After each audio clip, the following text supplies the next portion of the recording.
All right. Hello, and welcome to all of our wonderful users, Jesus, all of our all of our viewers. You're not users. I hope you're not users. If you are, to each your own.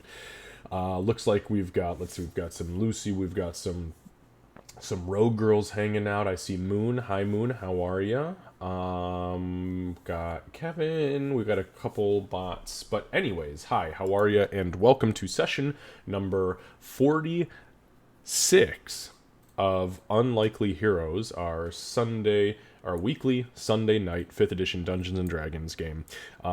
Just as a really quick pseudo recap, as everything I'm saying is popping up in chat right now as in my messages. We're gonna do a quick recap from last week's session, do a little XP overview, and then we're gonna dive back into the game. Just note that during these games, I do not pay attention to the chat. Once in a great while I'll pop over and just kind of have a look and see what's going on, but as a whole I very rarely pay attention to it because I believe in giving the players all of the attention that they deserve and need from me during the game. Now, that does not mean that they won't be in chat, as they often are. So if you have questions, comments, concerns, feel free to reach out to them via chat, or if you have something specifically for me and I'm not answering it, or if somebody hasn't brought it to my attention, please feel free to pop into Discord and state your case there. So, without further ado, I'm going to swap back over to the team, and we are going to get into it. Thanks for being here, everybody. All right, Moon. Well, hey, I appreciate you being here. Thank you very much. If you don't get to hang out and watch, that's all right. Hopefully, you can catch the VOD, or we'll maybe see you on Tuesday. All right, guys, here we go.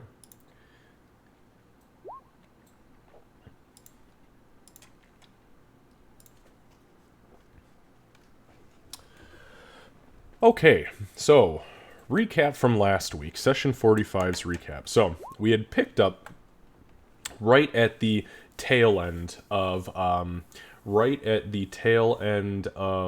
your guys' conversation about what your next steps were going to be. You had just finished a long rest prior to that, and you decided, you know what, we're going to go further into the tunnels. It looks like there's probably only one way. Well, from the areas you investigated, you thought there was only one way, which happened to be down, and that made sense as you're in mines and tunnels. So you did a little scouting. Doc and Ree scouted, and along the way in the tunnel that went way down, very, very steeply descending into the earth, you bumped into a creature which you did not know at first, but wound up being an ogre. You went back to tell the rest of the group. Everybody began to progress down towards where this ogre was, who was loudly bitching and farting and making all sorts of weird ogre noises because ogres. You guys came to a bend in the tunnels, and the ogre was approaching, not aggressively, just seemed like maybe patrolling. That is when Gray cast invisibility on himself and on Ree, and the halfling and the gnome were left to their devices.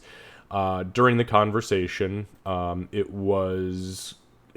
it started off really good, but then the truth started getting stretched a little intensely, which is when you were kind of found out. Now, by no aggression of the ogre did combat start, but combat did initiate, and honestly... Sorry. I mean, whatever, you're a fucking barbarian, and you're a goblin, you know.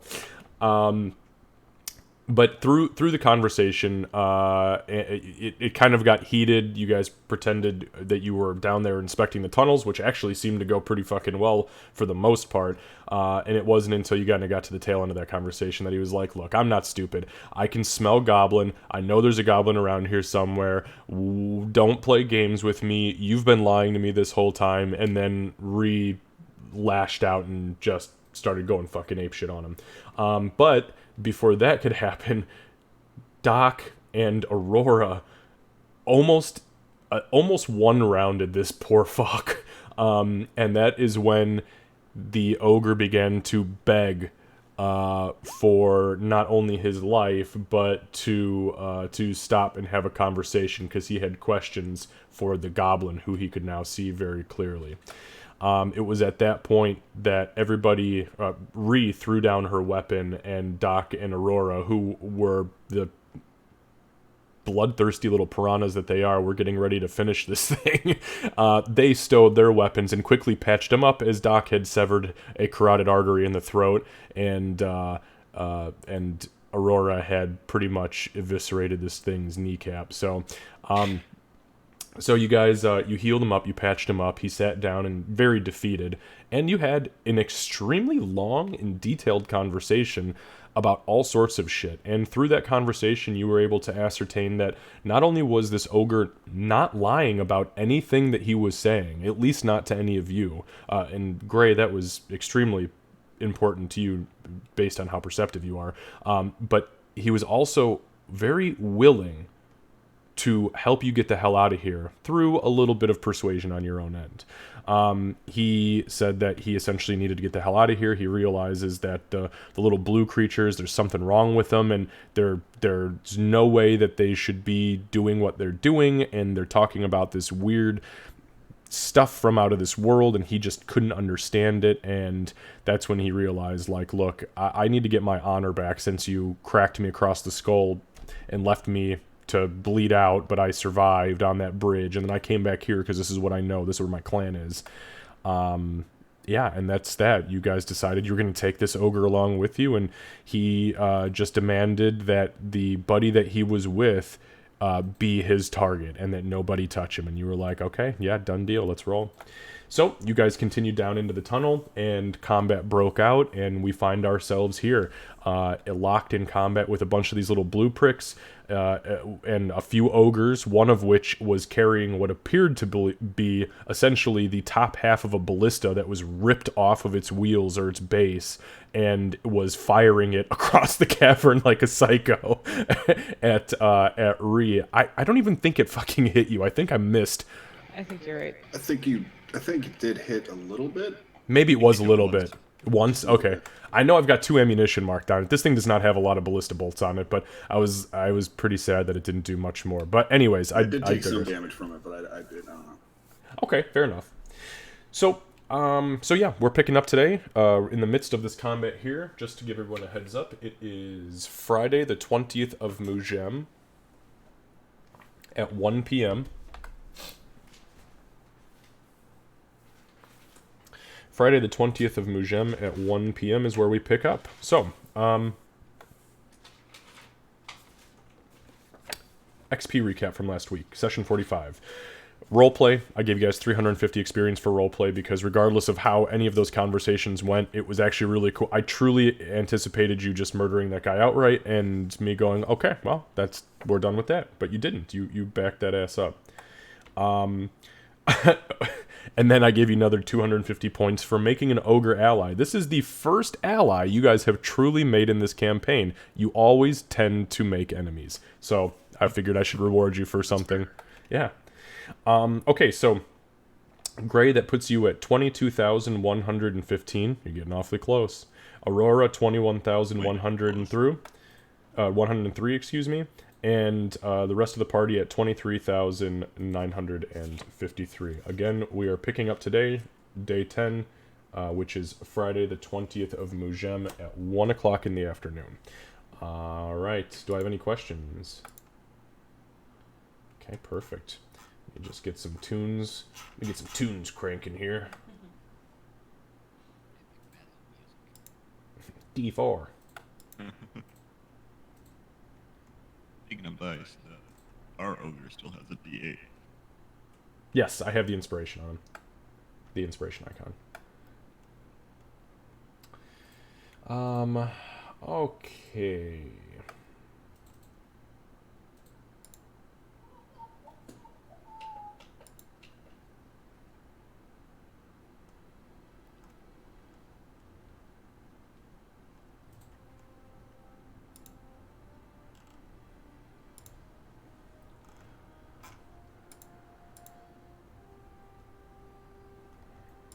All right, so let's go ahead and get it started. We are at the top of this initiative order, as that is where we had ended last week. So we're going to pick it up with Ree. Okay, so this gentleman here, he was the one with the purple veins, right? Correct, yeah. So, and just to kind of show everybody who wasn't here, or anybody who's maybe in stream, yep, that's the guy right there, and he is ducking down behind that little mine cart there, staring you down. Yeah, purple veiny dick. I see you. Yeah. Yeah, I'm gonna punch that blue dick in the face if I can get there. It's my. If I can do one of those, and then up, and then oh, I can make it. Famous last words. Yeah, you can sure try. Anything is possible in the world of Dungeons & Dragons. Okay, so this space right in front of me here, is that is that like traversable, or do I need to leap over that? No, you'll have to leap over it. Okay.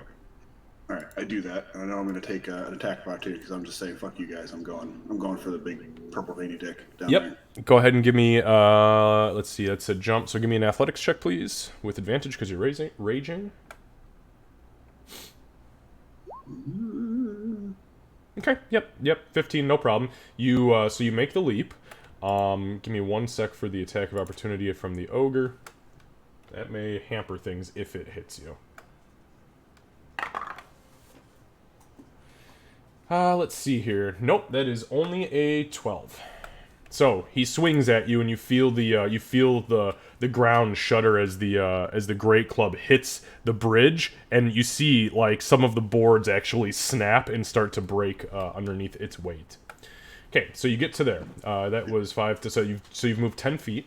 Yeah, I basically leapt across that crevasse, and then I'm going to just make my way downtown, and then I'm going to take a couple swipes from a couple different people. But I see a blue dick, and I'm going to punch it. Okie dokie. 15, 20, 25, 30. Okay, give me I think just 1 that's a sec here. total of 3.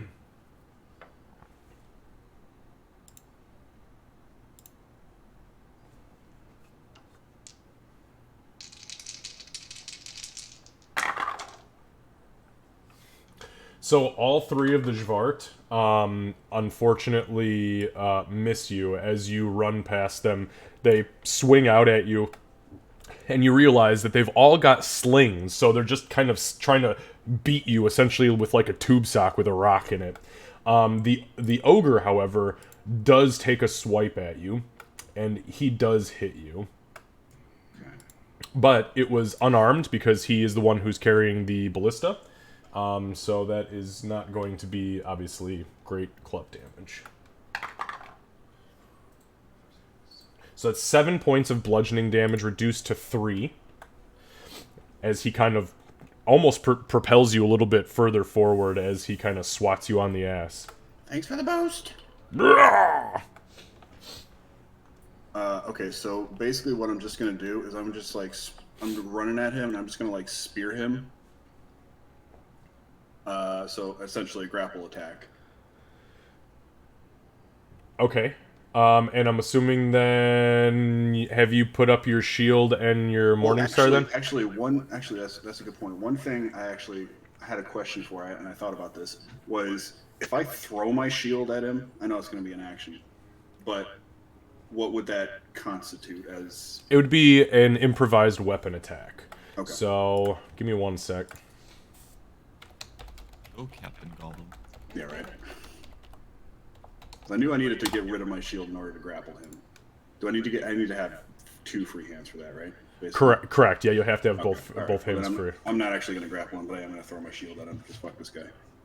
Okay, so... Alright, so, improvised weapon. There you go. So,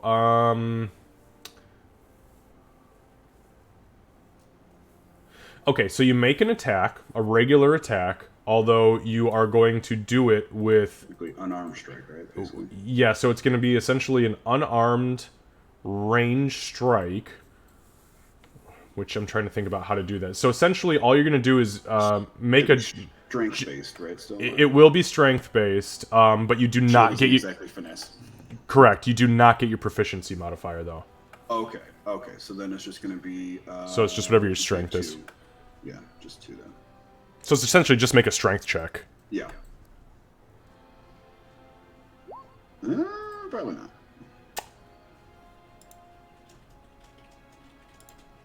Okay, so yeah, as you're running at this guy, you get like the little boost from the ogre, and you rear back with the shield, and you fucking yeet it, and it spins very Captain American-y-esque. But as it hits this thing, you see it strike it, but you see this shimmer of like blue ethereal armor kind of appear around its body and deflect the shield. Oh, you son of a bitch with your booyah! And then she'll she'll drop her mace and then just go in for the big hug.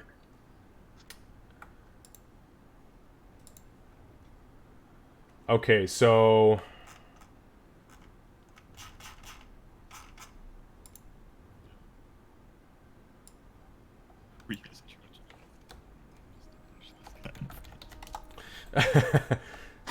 I gotta respect it. This motherfucker was fucking with me for like days. Yeah, he deserves it, but damn. This son of a bitch.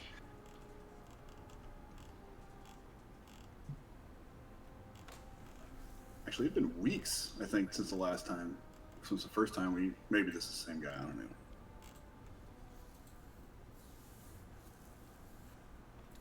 okay, so in order to make a grapple attack, you have to use your attack action to make a special melee attack.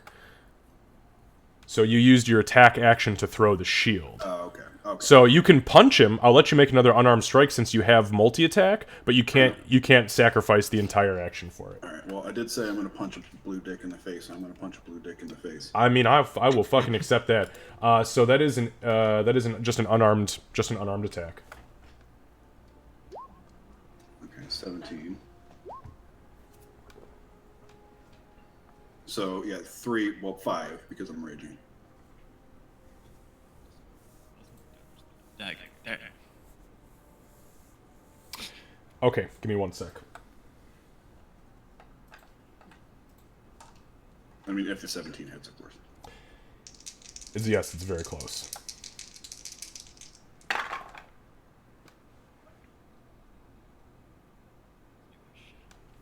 All right, so as you rear back to punch him, as the armor, like the blue ethereal armor, kind of shimmers out, the shield goes flying. You rear back and you go to crack this thing across the jaw, and you see the purple veins pulsate, and you see shadows spin up and around it. You punch through the fucking shadows, and you feel a physical impact as well as an audible crack, and as you pull your fist away, the shadows fade, and you see this thing has got a dislocated jaw, and it shifts its jaw back into place, but you see blood spilling out the side. Yeah, I thought you were going to sneak away from me, did ya?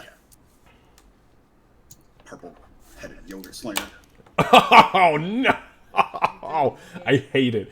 I'm sorry, how much damage? Was that 3 with the rage? That did not include the rage, so it was 5. So 5, okay. Alright. Okay, anything else, Ree? That's it. Actually, how far away did my shield bounce? That's a good question. What's your strength? Total or modifier? Just your modifier. 2. Okay, give me just 1 sec.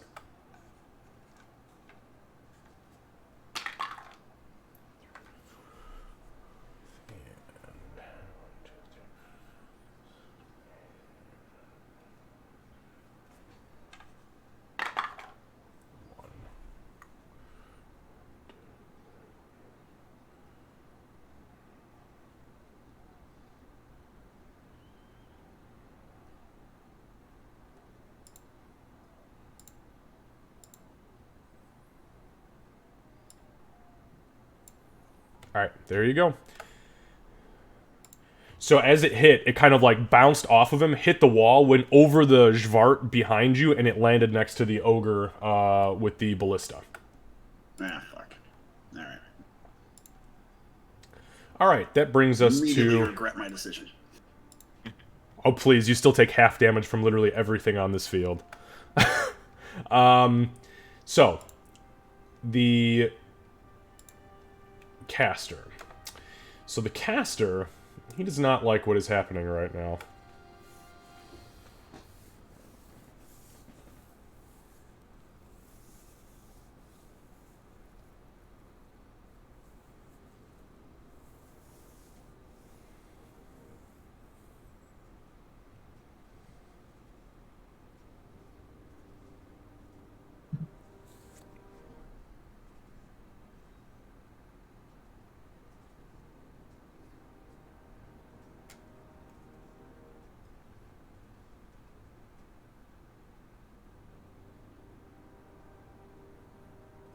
Okay, so here's what it does. Seeing that you are probably going to absolutely annihilate it, it is going to attempt to reach out and touch you. Don't like that. It's an appropriate response for getting punched in the face, I guess, right? Man, You can't touch if you don't give consent. That's pretty fair, too. no consent. What's your AC right now? Is it 17 or is it 16? 16. 16, okay. So, as it reaches out, you see the purple veins kind of pulsate down from its throat into its arms. Its eyes begin to glow the vibrant kind of gross purple that you've seen before. It touches you, and as it touches you, you feel, first of all, everything goes completely black. As it goes black, you feel nothing but cold, and everything falls silent for just a split second.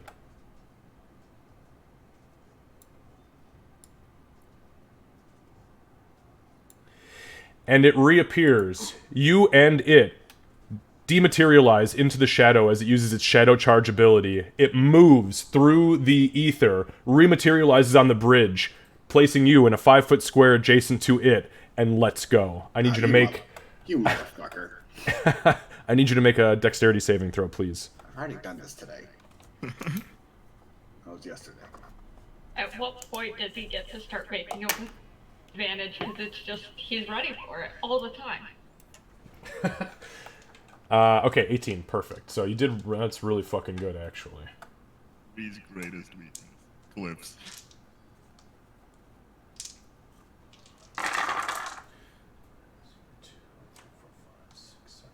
We need to get one of those, like, glider, like flying squirrel style gliders. Wingsuit. You've already got the floofy pants, now you just need floofy arms and some braces. So you fall 120 feet into the ravine. But because you rolled an 18, which is what you needed to save, you only took 8d6 damage. I rolled really fucking bad, and you only took 27 points of falling damage, reduced to 13. I'm gonna fuck you up when I come back up. I swear to fucking Garl. So, what's that? Get it again because rage. What do you mean get That it was again the because reduced. rage? That was a reduced, yeah. Yeah, no, that was reduced. Yeah, it was it was reduced from 27 to 13. So the way the mechanic works with this specifically is if you fail the dexterity saving throw, you take 12d6. If you succeed, you only take 8. You drop straight down 120 feet. It's no bullshit. So so Doc, you, as you see this shit unfold, Reeb begins to bolt.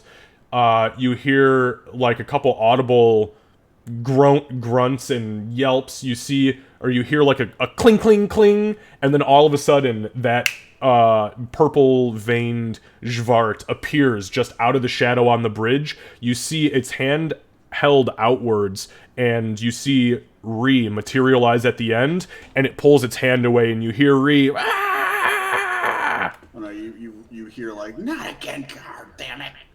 God damn it. Alright. So, that's going to bring us to this guy. Alright. Oh my god. I didn't need to roll with advantage, but I just rolled 2 fucking nat 20s. Oh, yeah. Candace can attest to it. She's here. It's against her, so, I mean, doesn't do you. Yep. That was the sound of echo. That's right. You take my D4 sling damage, damn it. I don't want to.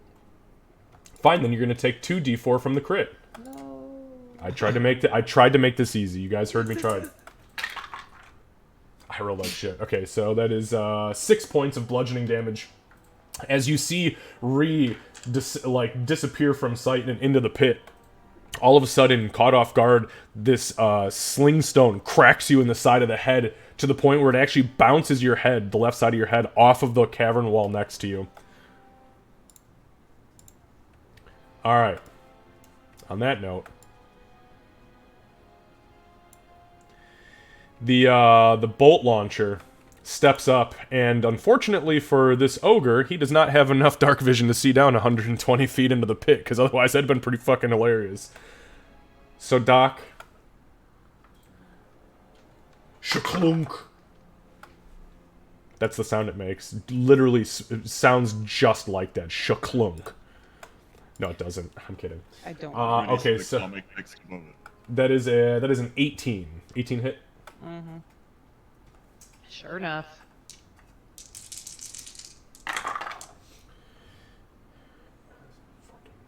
So, okay, that is 15 points of piercing damage as you get absolutely blasted. So the sling stone bangs your head off the wall. As that happens and you start to recoil, and you see this as well, Aurora, the ogre with the ballista fires and it flies true. I mean, it hits her like just above the shin, but just below the knee, and pierces straight through her leg and just detonates. All right, on that note, Doc. Well, first I'd like to scream. But she's also, having seen Ree fall, gonna kind of, just bite it and move through the pain. I think she and you just took the equivalent damage, and all you did was take a ballista bolt, and she fell 120 feet. That's pretty fucked up. I took, yeah, just about. I took a little bit more, but I'm pretty fucked up. Potato, potato. It's actually even more embarrassing that you took more. Sorry, go ahead. It is. Okay, so Doc is going to.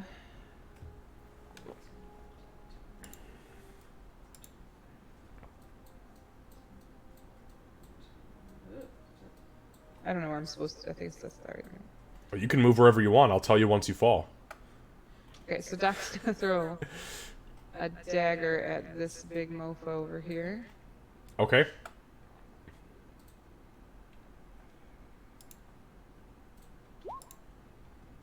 And just so we're clear, the Raven... Oh, actually, that reminds me. I need you to make a Constitution saving throw ×2. Oh, yeah. Because you are concentrating on the Raven Feeblement. I do get advantage on that because I am a rock gnome. On all concentration checks? Yep. When you take damage, yep. What does it say exactly? Could you read it for me? Advantage made to maintain your concentration on a spell That's when you take perfect. damage. Yep, absolutely. Go ahead and make 2 with advantage, please. Constitution saving throws.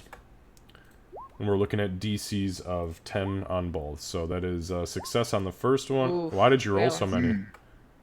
Well, you rolled You said 5. to roll at advantage, right? Yeah, but you rolled Oh, 5. I don't know. So No, the I did- first set of 2, yeah, I see. Yeah, I don't You know, I did. You did rolled that. 5. So the first set of 2, so no problem there. Second set. So as the ballista hits you, you look up. After you scream, you realize when you pull yourself together, fuck. And as you look over at the ogre on the bridge, you realize that he has that his muscles have lost the effect of the atrophy that were impacting it, and you feel your concentration fade. Does he get heavier?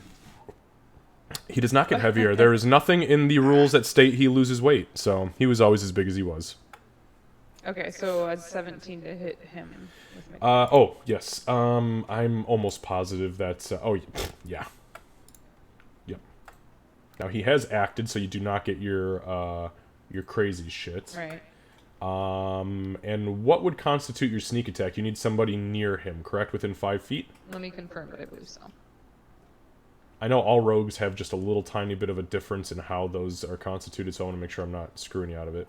It says, once per turn, you can deal an extra 2d6 damage to one creature you hit with an attack with a finesse or ranged weapon if you have advantage on the attack roll. You don't need advantage if another enemy of the target is within 5 feet. Understood. So you do not get your sneak attack. Nothing here Correct. constitutes So that. just 6. But 6 damage is still not bad. Whoops. And then I'll do another dagger. Yeah. Okay, so yeah, you rear back with the dagger, you hurl it as the shoulder muscles are starting to redevelop. You see it kind of like crack its shoulder, and the dagger just cloom like a dartboard sticks in its back, and you hear it. "Rah! Talking now!"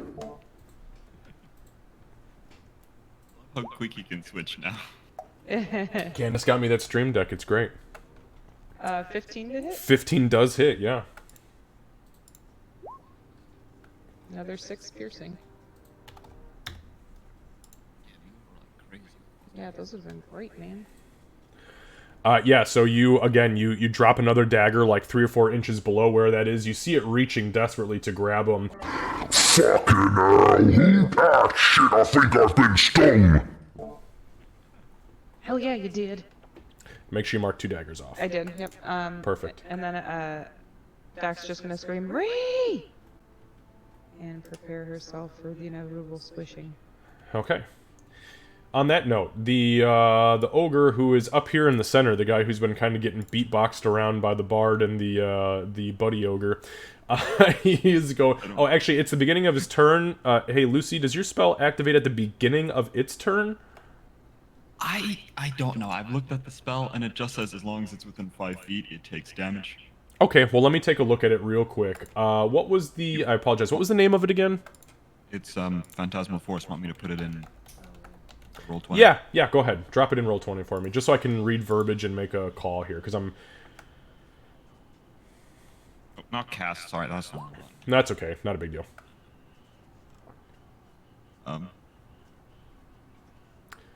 Here we go. Okay, so let's see. We craft an illusion. On a failed save, you create the phantasmal object, creature, or visible phenomenon. Got that. The spell has no effect on undead or constructs. Okay. The target can use its action to examine the phantasm to identify if it's a spell, and if so, it ends. While the target is affected by the spell, the target treats it as if it were real.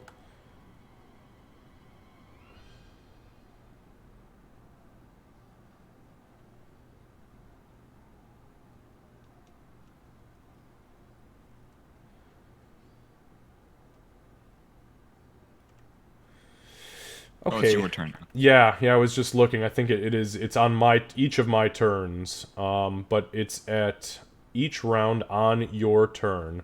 Oh no, on your turn. It's each round on your turn. The phantasm can deal 1d6. Your is always the subject as who cast it, so that would be your turn.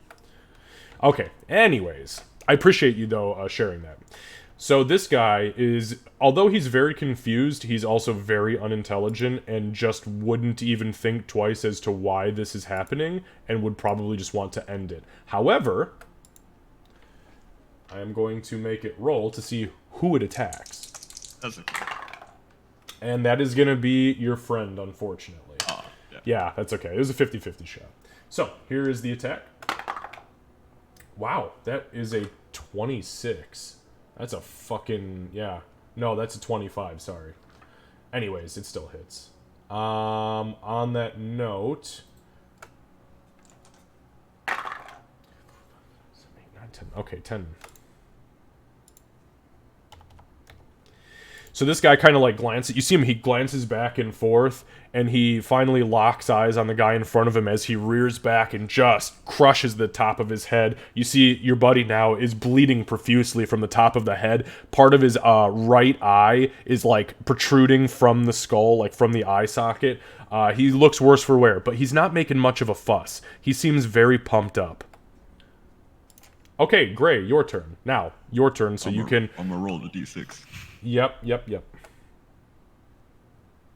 Wow. Holy shit. So he gets smacked in the back with this fiery club. Fake, and as you do, and as that happens, you don't even see it. Like, you know it's there, but the only one who perceives it is the actual enemy. So as you kind of force, you feel your illusion twist, and as it lashes out, you see the ogre lurches forward towards the other the buddy of yours, and you see blood just begin to spill out of its nose and both of its ears. and then he is going to shout out. He still looks pretty beefy, right?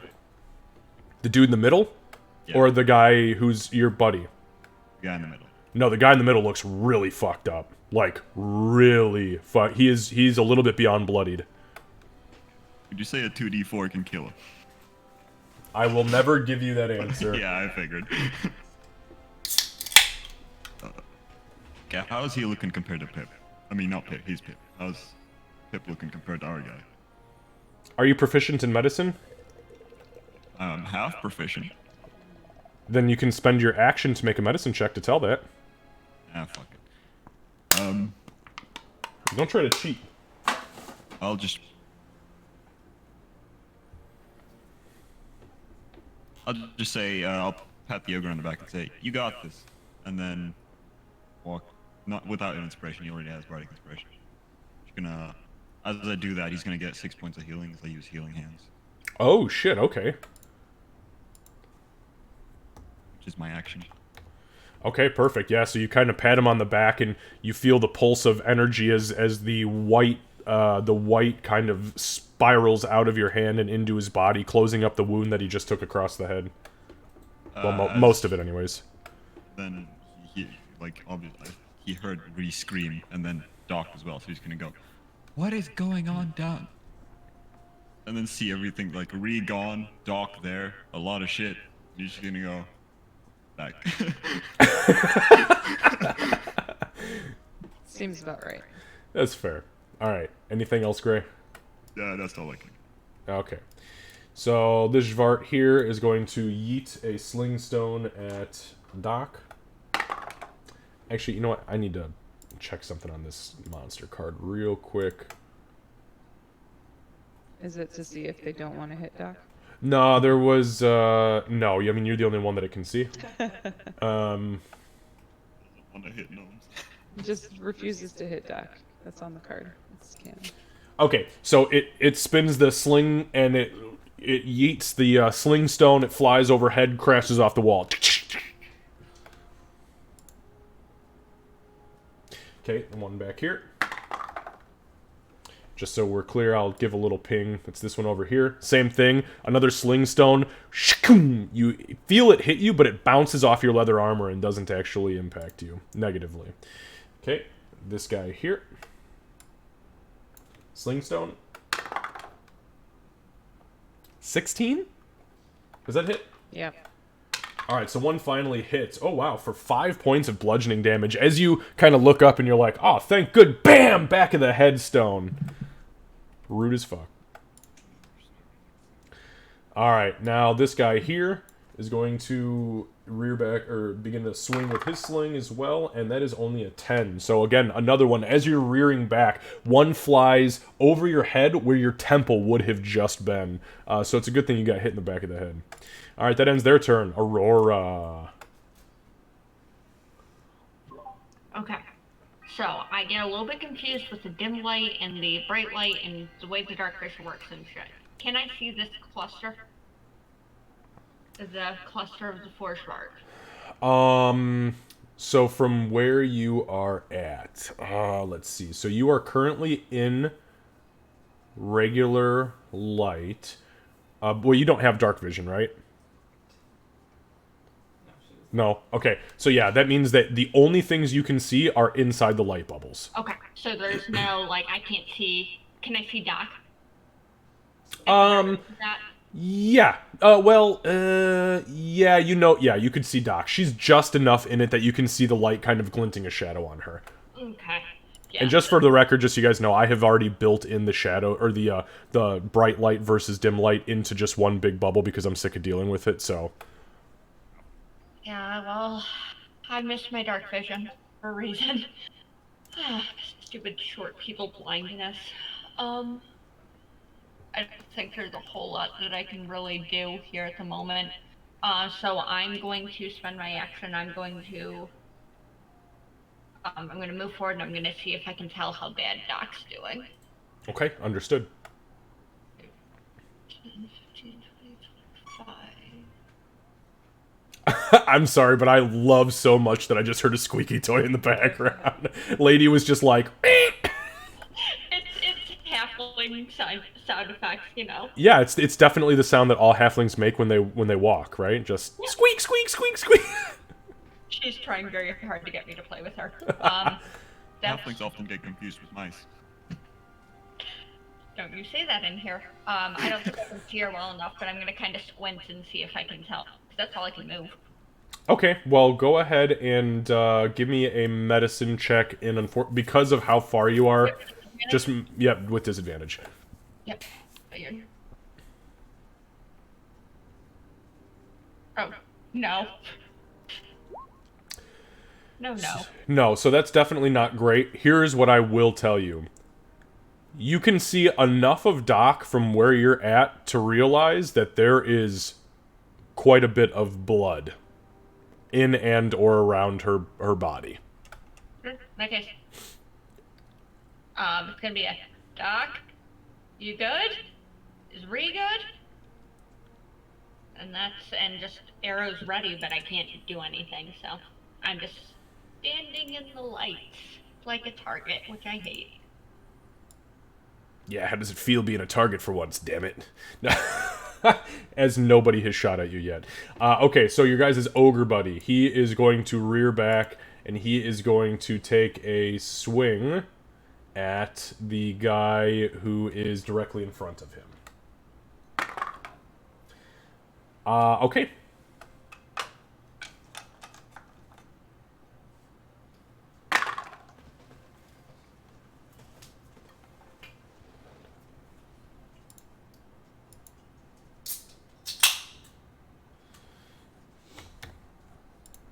So as you pat him on the back and you move away, Gray, you hear him kind of like roar as he looks back, and you see his eyeball kind of like vacuum back into his eye socket, and the broken bone that is the eye socket itself kind of seals up, and you hear him go, Fuck yeah, you dead, mate. and then he rears back, and you hear this absolutely sickening crunch, followed by what sounds like an ogre throwing up. And that's where his turn ends. Alright.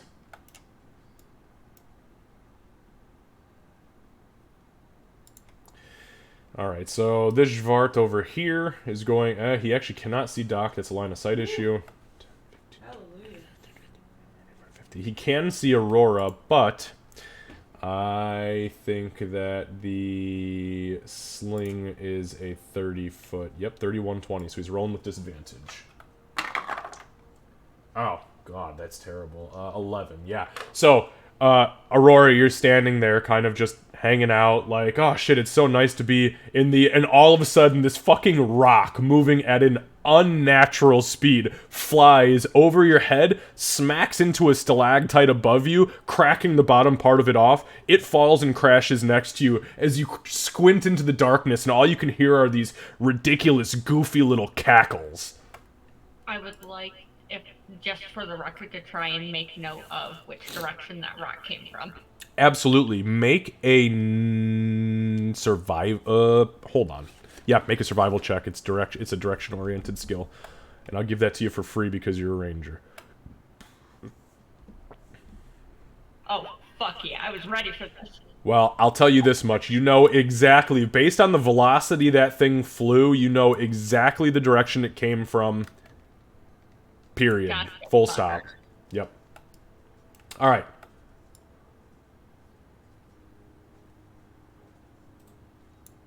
So this Xvart stops here and looks down at the shield that is lying on the ground, and it kind of cocks its head a few times, and Doc, you catch out of the corner of your eye, it puts the sling down, draws this really crude short sword, picks the shield up, and straps it to its arm. It's so heavy that it's leaning off to one side as if it's probably not proficient with it, but it tries its damnedest to keep it up. Motherfucker. Alright, that brings us to big guy on the bridge. Oh no. He turns around and looks down at you and shambles towards you very aggressively with his club. You hear as it steps off of the edge of the bridge where it was at, it groans and whines horrendously, just this loud as it bends backwards to its normal position. So, it swings down at you and hits you with a 22.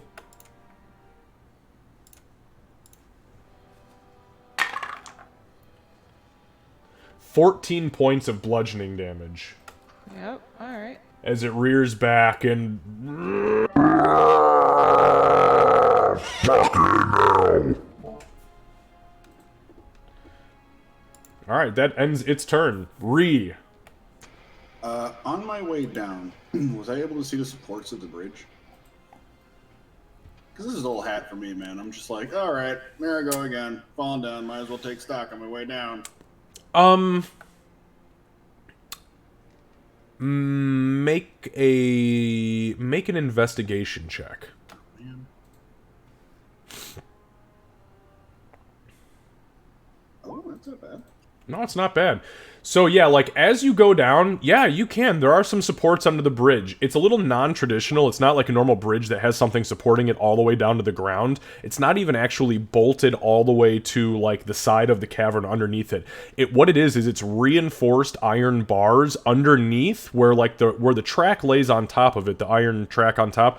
Underneath there are horizontal bars supporting the entire wooden and steel structure on top of it. Okay.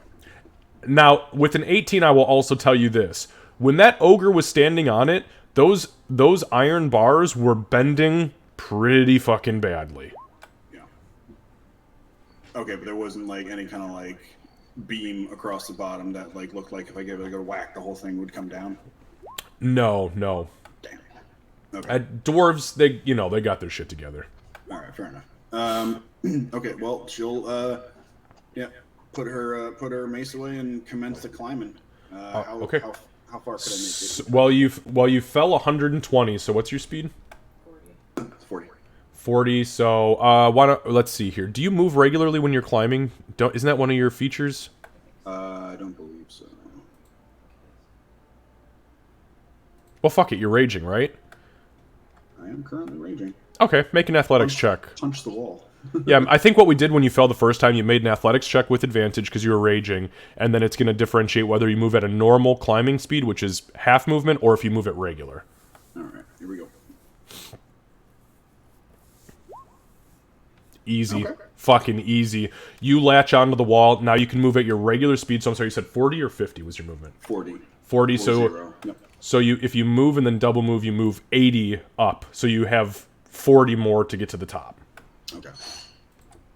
And you feel no issue with this wall whatsoever. It's not slick. It's very well staggered. Okay. I'm just looking if I have anything else. I did just get a little bit of new stuff, but it doesn't pertain to this situation. Okay, that's it. All right.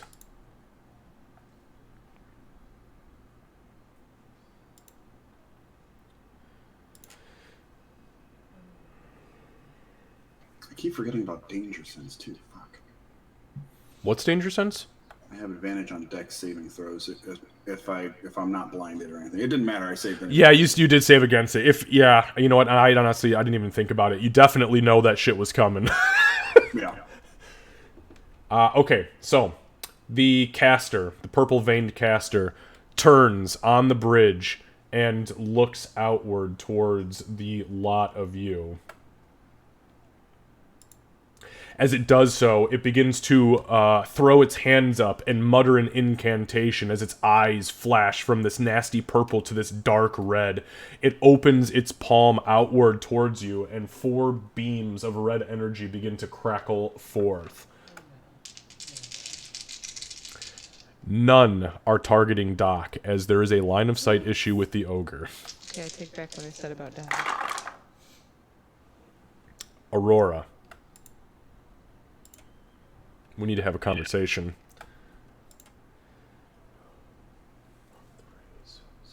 Concerned about this conversation. Are you at a 17 now? Is that what your AC is? No, 16. 16? Okay. So 1 beam misses you, and 3 strike you.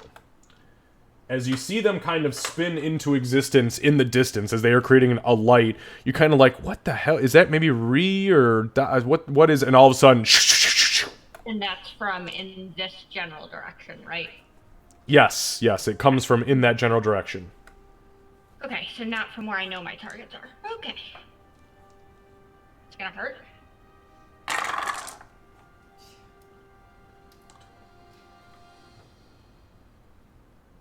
25 points of fire damage as all 3 of the scorching rays... How much did you just say? 25.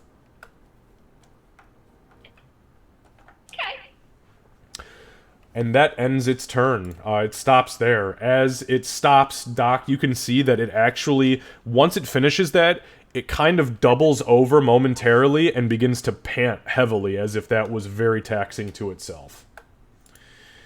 Alright, so, this little guy down here, this little light of mine, he's gonna let it shine. He's gonna move there.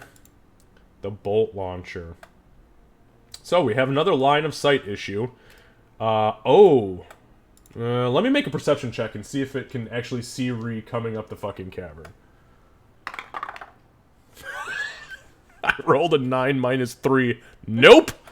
Whew. They're not. Look, ogres are not very perceptive or intelligent creatures. They're strong, they're stupid, they got a lot of hit points. Okay, on that note, you see it, Doc, you see it pull its final ballista bolt out of this massive leather quiver on its back. Load it, rear it back as fast as any normal crossbowman could load in a single round, aims up, and fires towards Aurora. That's a 24 to hit. I don't like this conversation you want them to have with me, just saying. 18 points of piercing damage as the ballista bolt, and Gray, you are witnessing this. Since you can't actually see around that corner, you see one of these fire beams kind of strike high, hits the wall near you. 3 hit Aurora dead on, followed almost immediately by a full-blown fucking, like, siege ballista bolt. Bam! Hits at her feet, sending shrapnel of wood and iron up into her face and chest. She is not looking good. Doc. Yeah, I'm gonna bonus action disengage. Okay, bonus action disengage. And then I'm going to... Against me. Yeah, I'm gonna use my my action to healing word myself at 2nd level. Okay. So you guys see the gold nugget flare very quickly as she speaks a single word, and you are healed for 9 hit points. It's not bad for a fuck. Oh, that was 2nd level though. What? So what does that increase it by? Is it 2? 2d4. Oh, 2d8 Yeah, for a healing I rolled word? 2d4 though. it only rolled 2. Yeah, it should be 2d8. I don't know what. Oh no. No, Yeah, no. it You should said be healing word. That's healing word, 2d4, it's 2d4 Candace. plus 2. Yeah. I was like, wait a minute. Oh, I didn't mean healing word. I meant cure wounds. That's the. Well, you live and you that's what I learn. did, Yeah. Fuck. All right. I mean, you rolled pretty well on that. This is why I always tell Candace when we play Celeste, stop getting so comfortable with healing word. No, I didn't mean to do healing word. Meant I know, that's what I'm saying. Always cast Cure Wounds if you can. That's what I was trying to do. Anyway, I said the wrong thing. But okay, so 9 points. Well, actually, hang on. Could you even do that? Because didn't you use... Oh, it was your action to disengage. Yeah. Or was it your bonus action? to Then you disengage, can't was it? cast. Then you can't cast Healing Word because it's a bonus action.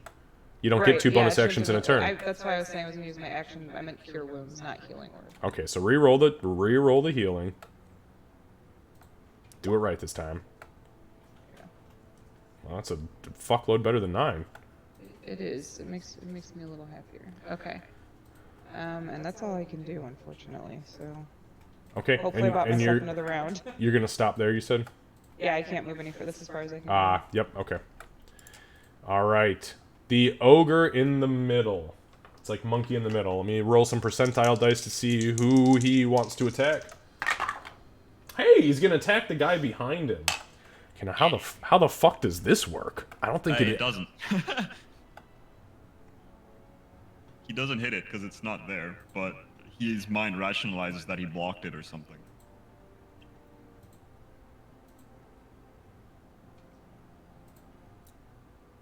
Yep, it is a false. It is a false rationalization. Okay, so, well, none of you see what happened, so I'll just leave that there then. Great. Gonna look over to the big guy. I don't have to, like...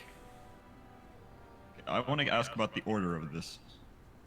So I don't have to, like, swing with my clone immediately, right? On my turn. Oh. It's gonna be on the same turn. Do I have... It's, so the verbiage was on your turn. So whenever the fuck you choose to make that illusion act, it acts. According to the spell description.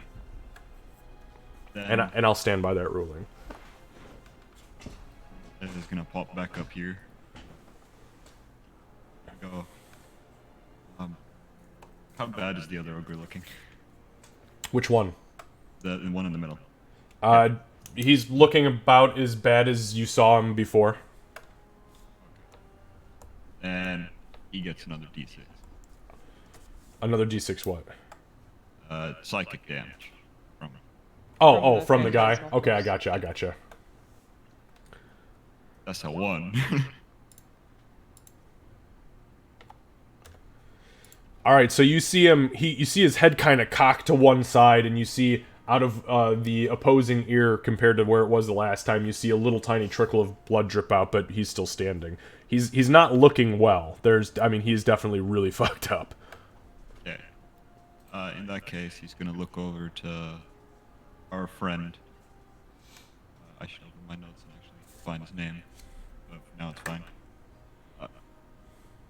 He's gonna say, "I think you can take him out next shot."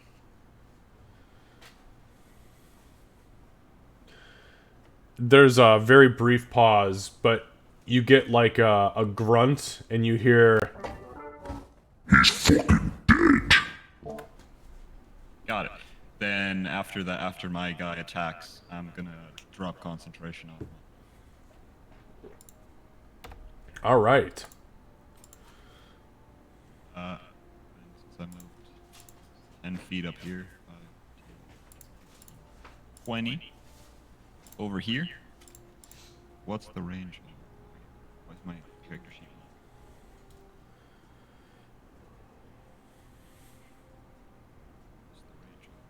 Spell.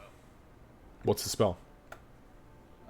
Hypnotic pattern. 120 feet. Awesome. Yeah, it's pretty decent. Yeah. Okay.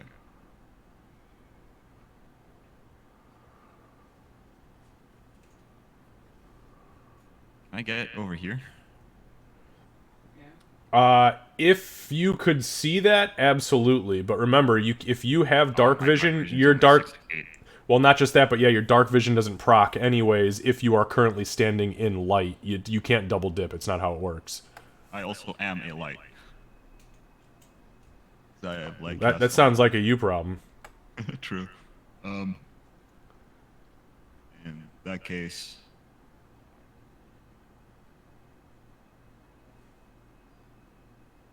I am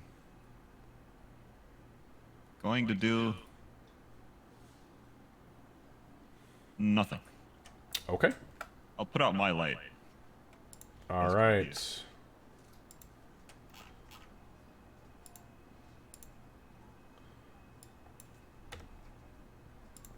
All right. And with that, poof, your light disappears.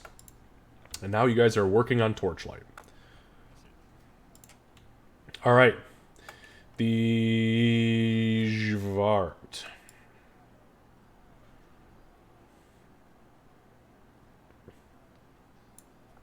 This guy moves here.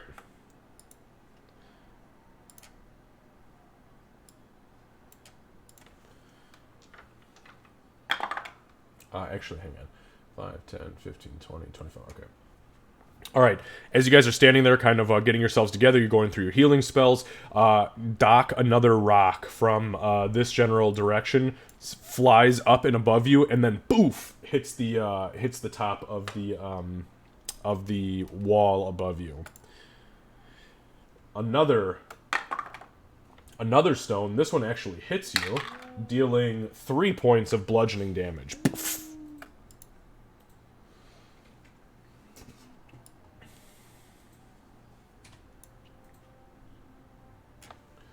Okay, this guy. 13, 14. So this guy looks down, and you guys all hear him shout something. Unfortunately, let me just make sure languages. Nope, nobody understands exactly what's being said, but it's kind of like an alarmed shout. It rears back with its sling, and it hurls it down towards Ree. And it misses bad. Like, real fucking bad. So Ree, you look up and you see this little shit peek over the edge of the bridge, and the sling stone comes flying down and just into the darkness. Just into the pool of nothing. There goes my surprise. Alright, Aurora.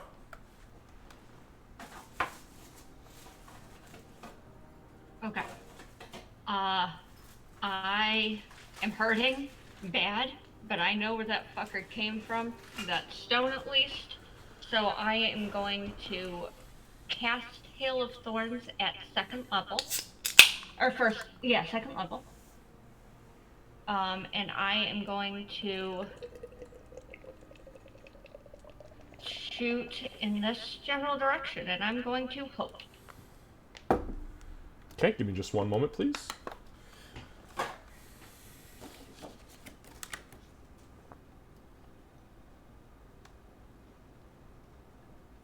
All right, go ahead and make your attack with disadvantage.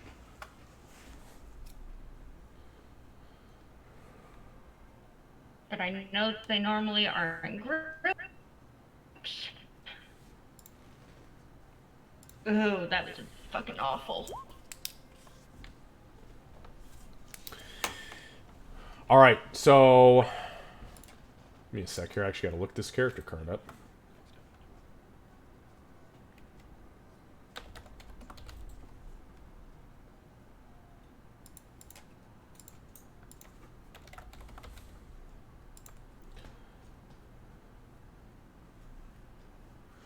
All right, so you rear back on your bow. You kind of look over in that general direction, looking through the torchlight that's here and into the darkness. It fucks with your vision, but you know that there's something over there. You fire, you hear your arrow whistle, and then you hear an impact off stone.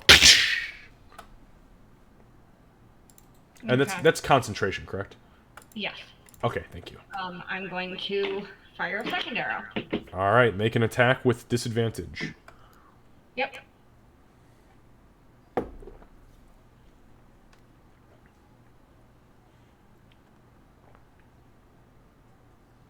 Hell yeah. I will take that. Jesus Christ. Goddamn, cheat much? No, I'm just kidding. Okay, yeah, well, that definitely hits. Go ahead and give me Hail of Thorns damage, please. Yep. I'm sorry, is that a 5-foot radius or a 10-foot radius on that spell? It is a... let me check. It's a 5-foot.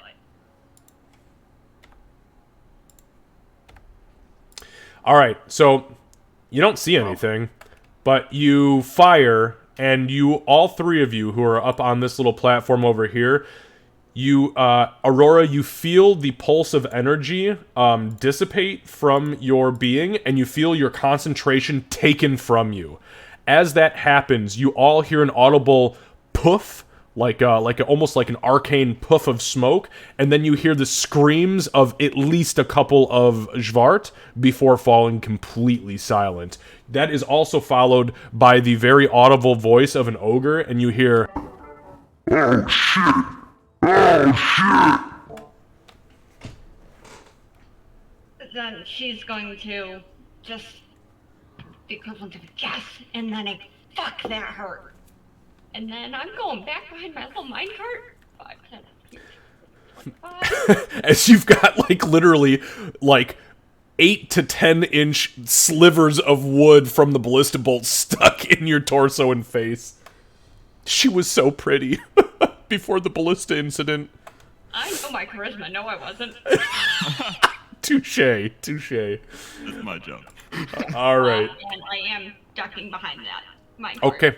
All right, understood. You're taking cover. So you have 3/4 cover behind that, just so you and I are aware, and that will give you a +5 bonus to AC and dexterity saving throws. Fantastic. Okay. While you are behind cover. That's fine. I need to do that more often. Oh, hell yeah. Cover in 5e is fucking perfecto. All right. Your ogre buddy is going to rear back and attempt to smash the head in of his bud. Oh, hell yeah. Remember the D8 if he needs it. Oh, he don't need it.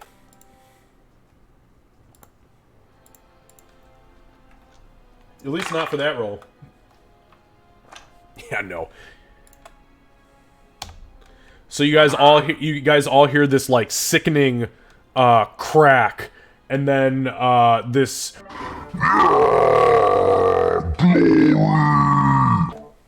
And he is going to come bounding down towards you. 5, 10, 15, 20, 25. And he comes running down, and you see he's got blood and brain matter spattered all over the front of him. And he looks down at you, Gray, and he says, I kept hearing your music in my ears, bud. Let's fucking get 'em. After you. all right.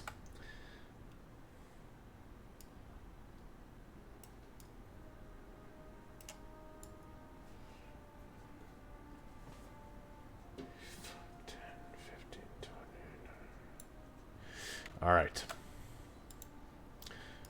Moving through the Xvart here, bear with me.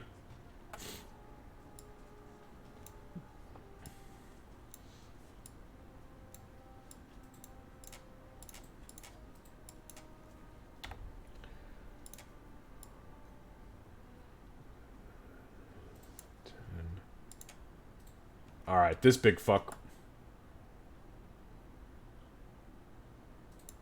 comes lumbering down with his club, dragging it across the tracks, busting up pieces of wood and tearing small chunks of iron as this fat fuck barely fits on the platform that he is currently standing. He is going to rear back and attempt to strike Doc.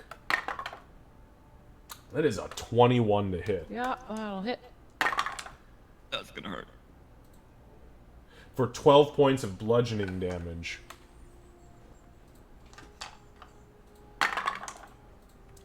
Lucky for Doc, he was swinging from left to right. Otherwise, there was a chance that Lil Miss got knocked straight into that pit. Oof. Yeah, she probably just smacked her head off that wall. Yep, pretty badly. Pretty fucking badly. Alright. Ree.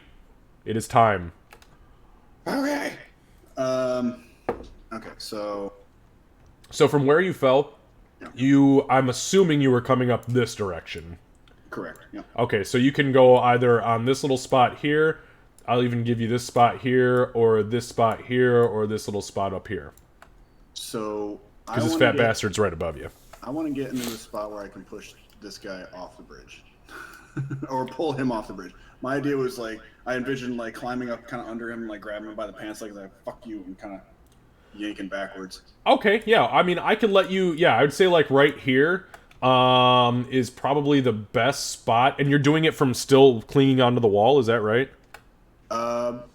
Yeah, I'd say I'd probably, like, end, like, yeah, just below him. I don't know, what would that would be, like, 35 feet or whatever, or within that one. You said it's 40 feet up to the Up to this top, yeah. right? Yeah, and he is at the top. He's on the bridge. So you'd have to go the full 40 to the top, but he's still within that range for you to grab or push or whatever. Okay. Yeah, I'll get to wherever I need to be just to be able to just try to grab his pant leg and just give him a good old tug. Give that big purple dick a good old tug. Okay, I'll tell you what. So we'll count that as a shove attack. Okay. Bonus action, I'm gonna rage. Oh shit! Yeah, I forgot that your rage even It disappeared. dropped. Yep. All right. So for your shove, now you're holding onto the wall with one hand, right, to yank him off. Is that right? Yeah, more or less. Okay. Yeah, pretty much So you'll make the attack with disadvantage. So it's a special melee attack to shove a creature or knock it prone or push it away from you. If you can make multiple attacks, specifically, this attack replaces one of them. Right. So you can... Okay, yep, so that's no problem. So what you're going to do is make an athletics check, which would be at disadvantage, so because you're raging, is going to just be a straight roll. So just normal. Just a normal roll. And then I have either... what the hell is it? It's either athletics or... Well, he ain't rolling fucking athletics. He is not... This is automatically turned on. I don't know how to turn it off. So I guess... I don't know. Well, we always take the 1st I'll roll, just- so whatever number appears Okay. first if you're Okay. rolling with advantage. Oh, actually, it didn't do it. But of course, I fucking roll shitty. Yeah, so I rolled an 18, so it's a 20 total. So you reach at him and you go to grab onto it. He's looking down at you because the dude next to him screamed, and he jumps up And as he jumps up, you see the shadows almost kind of like lift him up like he's got heels on his shoes. But then he comes back down. Now you have another attack, but you... So it says a special attack that replaces one of your multi-attacks. And what that reads to me is that you cannot do 2 shoves in a round. So you can still punch the fuck out of him if you want to. Yeah, then I guess I'll just get up to his level and just try to... Could I interact, just bring out my Morningstar and then hit him in the head? Yeah, especially if you're going to pull yourself up the rest of the way and use that last 5 feet of movement, absolutely. Okay, I do that. Okay, perfect. Morningstar is out. And you're raging. He's in a lot more trouble now than he was a minute ago. Man. Nope. Okay, 10. Yeah, no, 10, unfortunately. Again, you see the blue ethereal armor kind of, like, materialize around his body. He doesn't shudder or even dodge from it. It just kind of bounces off. And that's it. Okay.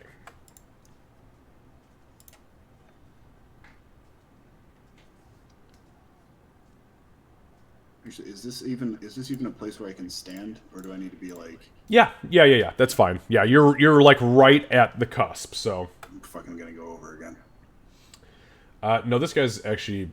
Well, I won't tell you my secrets.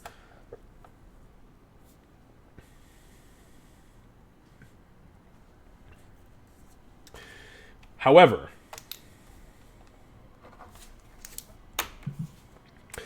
so this guy, as he is dodging your assault, as he fully expected you to never come back from falling off of that. Surprise cockbag! He grabs onto his chest, like the cloth around his chest, and you see the purple in his veins pulse 3 times before dulling out, meaning the glow completely fades away. They're still purple, but they're not actively glowing, and his body vanishes in shadow.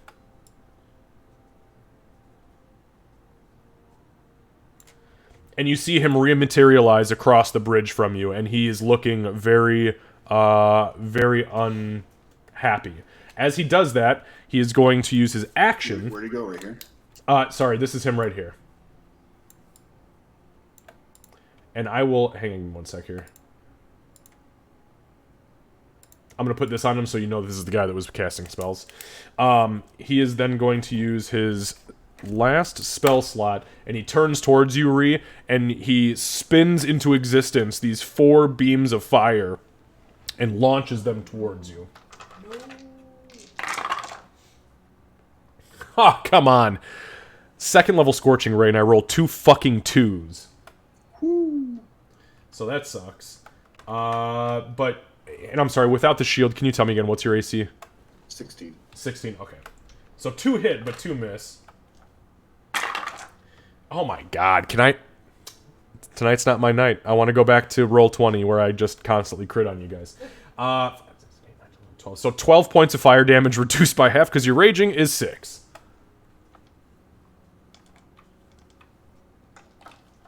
Alright. Okay. And that ends his turn.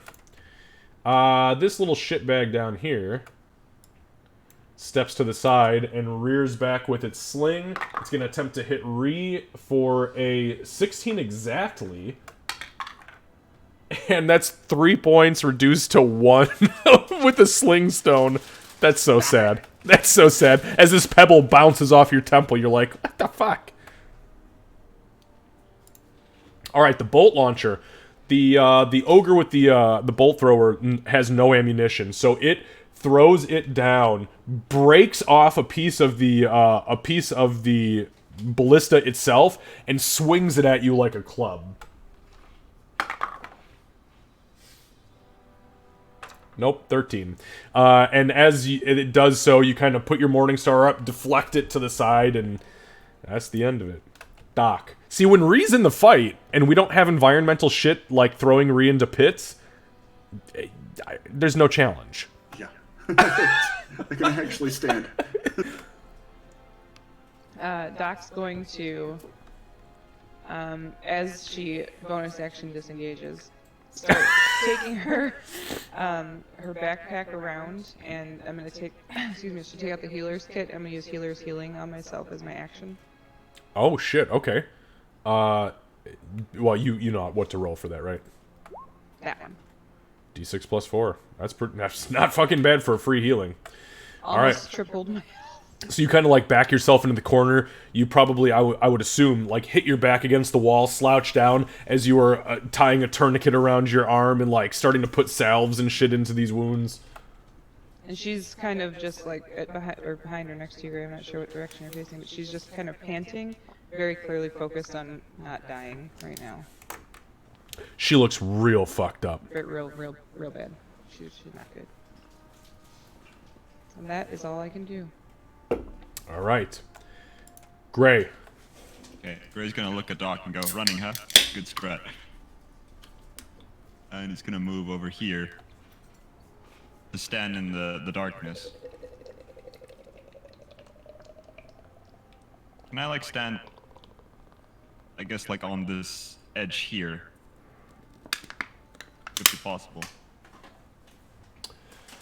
I mean, you could. What's the intention? What are you trying to do? I'm trying to like peek around the ogre. Okay, I'm taking that light out because it actually is not coming through the wall. Just so we're clear. So you're trying to peek around the ogre. No, you can't see past him. He's a large creature. So your line of sight. Give me 1 sec.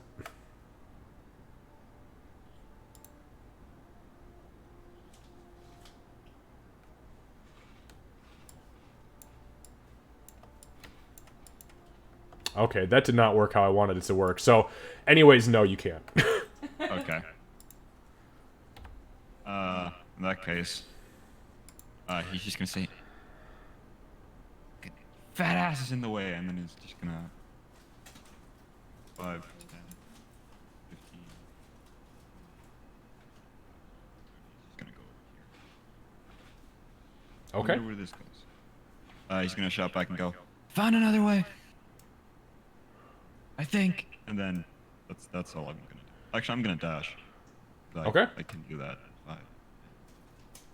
5:30 over there.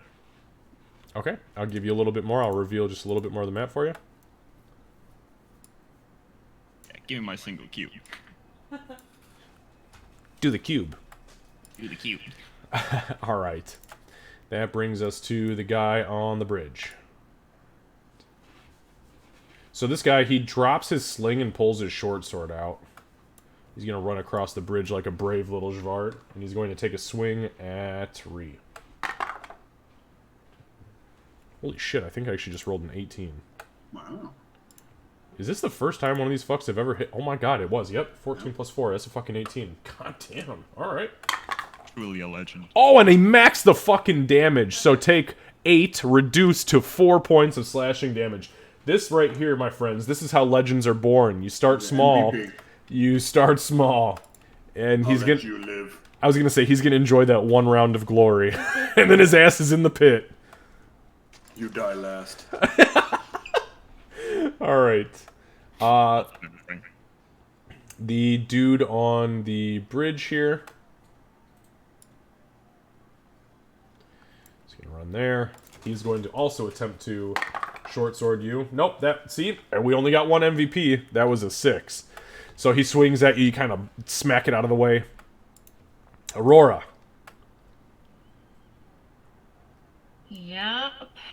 I don't think even if I come around this minecart, I can see this thing.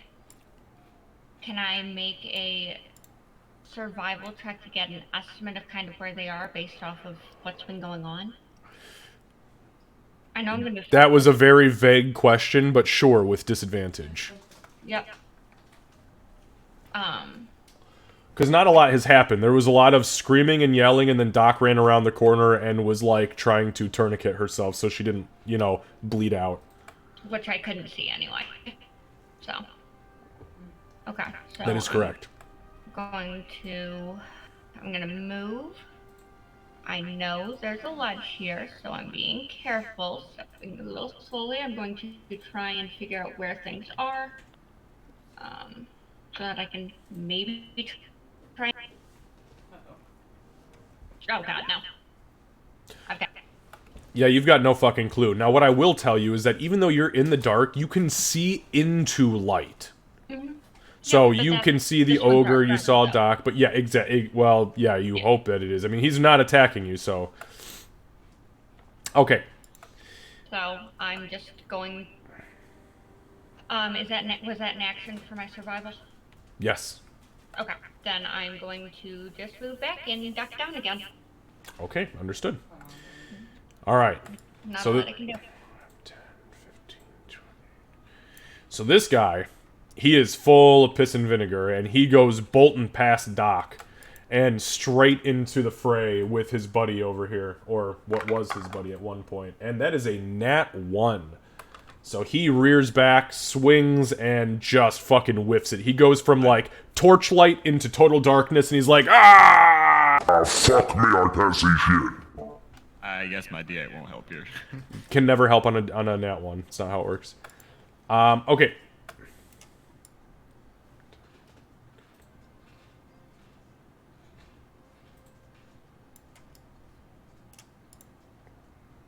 Alright. So where is the Xvart? There they are. Oh, this is the Xvart with a fucking, with a shield. Motherfucker. Where is he? Which one? It's this little prick right here. Oh, that motherfucker. He's very clearly wielding your shield poorly. Unfortunately, he cannot get into melee with you, but he's very anticipatory. He's Relocks excited. eyes, like crazy eyes. Oh god, crazy eyes McGee over here. Alright, so the ogre that is currently locked in with your guys' buddy, he's gonna rear back and swing, and that is, wow, that is an 8. That also does not hit. Fucking barely does not hit, honestly. Ree! Alright, so Ree looks over at the one with the shield, is like, just like, coming for you in a minute! And then she'll punch this one in the face with her mace. Okay. Her morning star, that is.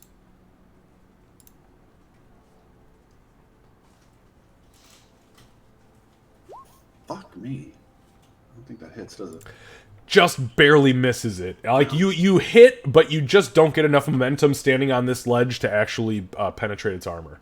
God damn it! You nasty little blue dickheads! There it is. Yep, that'll do it. So you hit this little prick, and as you do so, you bash it so hard that it stumbles backwards off of the ledge, and you just hear it. Shit. Fuck. God damn it. Yeah. And she's gonna run over to get to the magic asshole. Okay. While you do that, give me 1 sec. There's gonna be a couple of attacks of opportunity. 11 plus 6 is 18.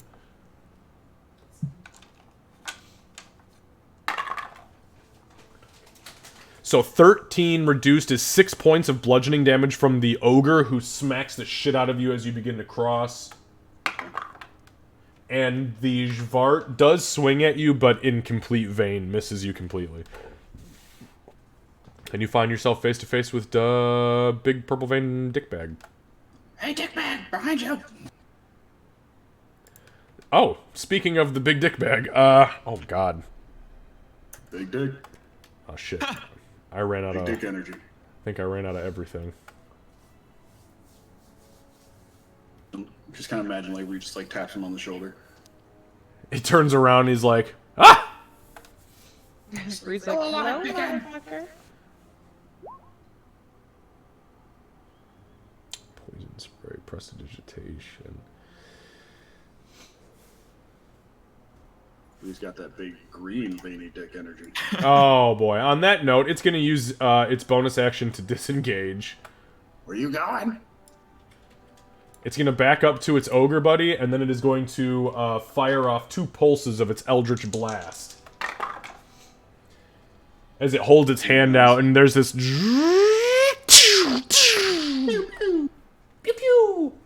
So one misses completely, the second one does hit. And that is for 5 points of force damage reduced to 2. And that is where it ends its turn. Okay. All right. So this Xvart is going to run up here. It's the only one that's still got its sling out. It is going to rear back with its sling and fire at Ree. That is a nat 20. I have nat 20 2 sling stones tonight. And you know what? I'm totally fucking okay with that. Yeah. Better that than the ogre swings. That is for 4 points of damage reduced to 2. It hits you hard enough to get your attention. Not much more than that. All right. The ogre. 25. Okay. Comes charging across the bridge. As it does so. That is a nat 20. Stop it. Oh, as I was Swear. Lucy, that's your Swear. fault. I'm sorry. It's my fault. 8, 9, 10, 17, 18, 19, 20, 22. That's only 23 points of damage, so we're going to reduce that to 11. 12. Yeah, 12. No, it's rounded down. So 24, well, yeah, so it'd be 11. 11 points of bludgeoning damage, which, in hindsight, I mean, for a fucking nat 20 with 4d8 plus 4 is pretty decent. Still, Ree is not looking the best looking right great. now. Yeah. Well, I'm literally nickel and diming an entire regiment worth of monstrous creatures against you, and you're still kicking my shit. Doc, Threw me down a crevasse again. twice. I believe I No, told well, you. hang on a second. You threw yourself down the crevasse the first time. You stepped on a Sort of, trap. Yeah. I believe you were under specific doctor's orders to stop allowing the abyss up your ass. That's right. Doc's gonna move here and cast Close Wounds on our friend here. Okay.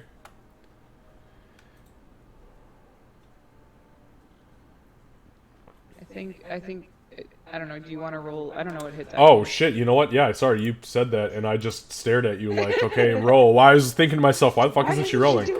Okay, so hit dice, yes. Okay. And it's plus Constitution modifier? Correct. I rolled an 8 on the D10 with a plus 3, 11. Holy shit. Unfortunately, I can't try to heal. You see, it is actually, it is no longer bloodied. It is above Perfect. bloodied, so, Okay. yeah, you have pumped him up. Yeah, I can't see Ree, so I'm gonna just hang out here, I suppose. Yeah. Okay. Gray. I'm afraid of what might be around this corner, but Gray isn't, so 5, 10, 15, 25, You know what's not around that corner right now? 25, 30. Pop.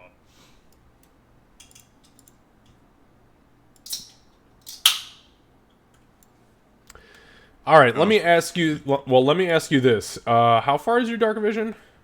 60 feet.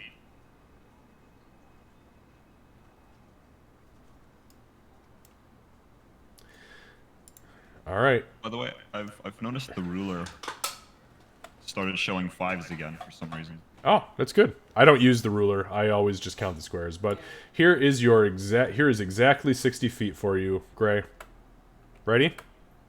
Yep. Oh. I'm guessing I can't see him because it's like a straight line down. Oh no, you can see his ass. You see just barely around.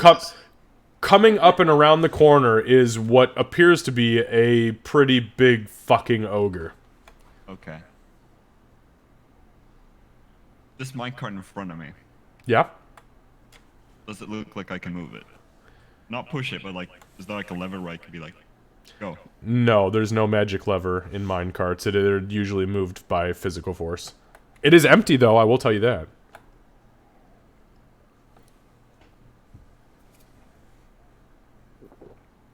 It takes an action to hide. Correct.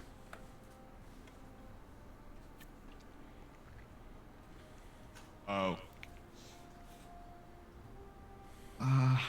I'm going to action dash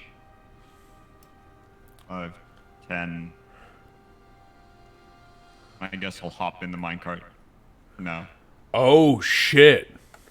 Okay. I'm gonna lie down in it. Okay, okay. Give me a stealth check. Okay.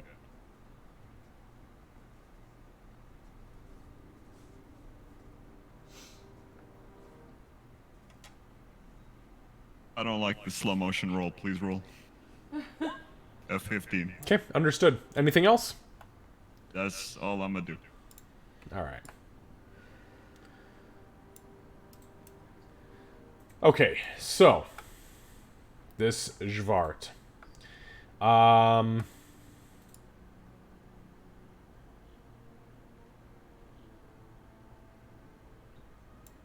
So this Xvart runs across the bridge, past the ogre, and clambers up into the minecart with its short sword, but does not move much more than that. Aurora. I am just going to, I don't know, kind of just watch over the minecart as much as I can and just ready to shoot an enemy, not our ogre friend, but an enemy that I can see. Okay. Alright, ogre friend. Swings down at the guy here, and he does manage to hit him. Oh, that reminds me, Lucy, how long does your Bardic Inspiration last? Because this guy's just been swinging fucking aces since you cast it on him. Good question. It is. I think 10 it's minutes. 10 minutes. Okay, never mind. It will last the length of this shit. 8, 9, 10, 11. All right. So you see the Doc, the ogre, your buddy, rears back, and he slams from right to left and bounces this guy's body off of the wall. You hear an audible snap as something in his arm breaks.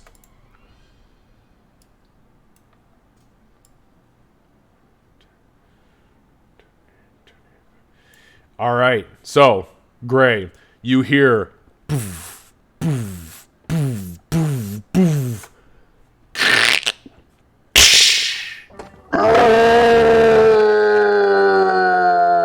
Nice.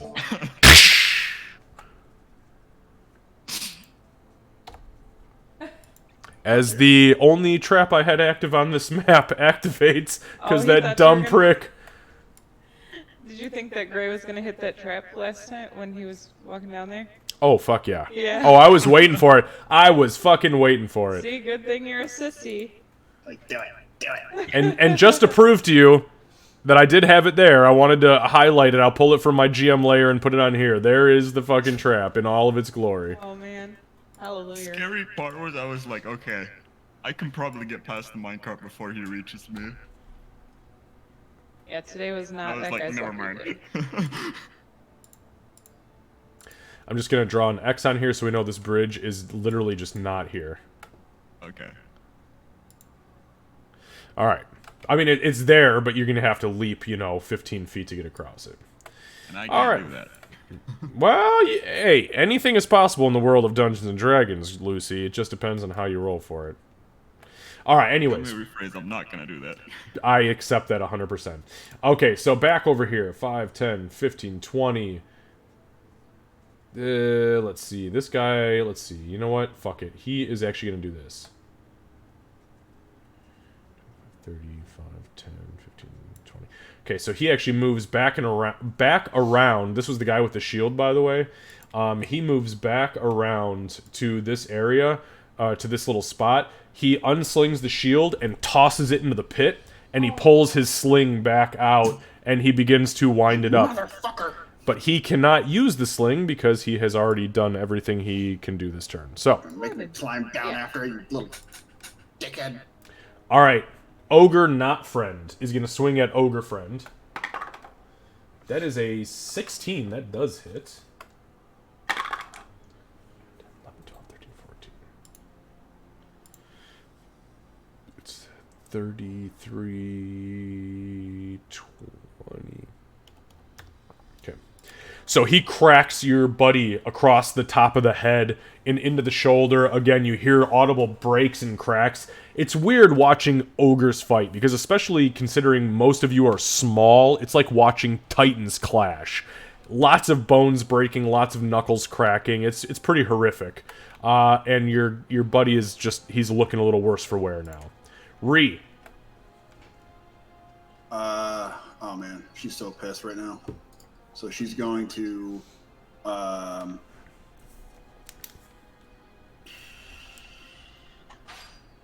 it. She'll just run after this little purple dickhead. She could do the bonus action disengage, but she's not going to because she's pissed because she just saw her fucking shield fly into the abyss. Okay. I painted that thing. And the ogre that swings at you for its reaction, it misses you with a 7. Yeah. All right, and then Ree will reckless attack. Oh shit. This one Okay. here. Okay. So I have advantage on this attack, but any other attack will have advantage on them as well. Correct. It's just the first attack. Okay. Correct.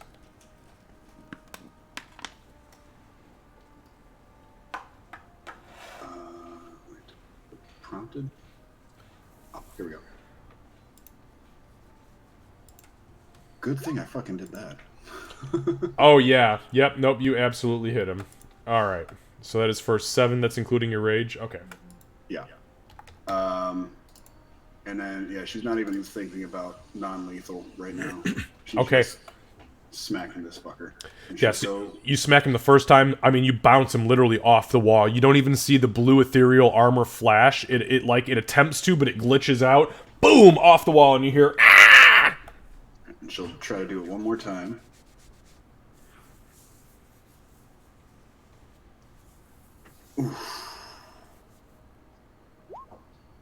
Oh fuck!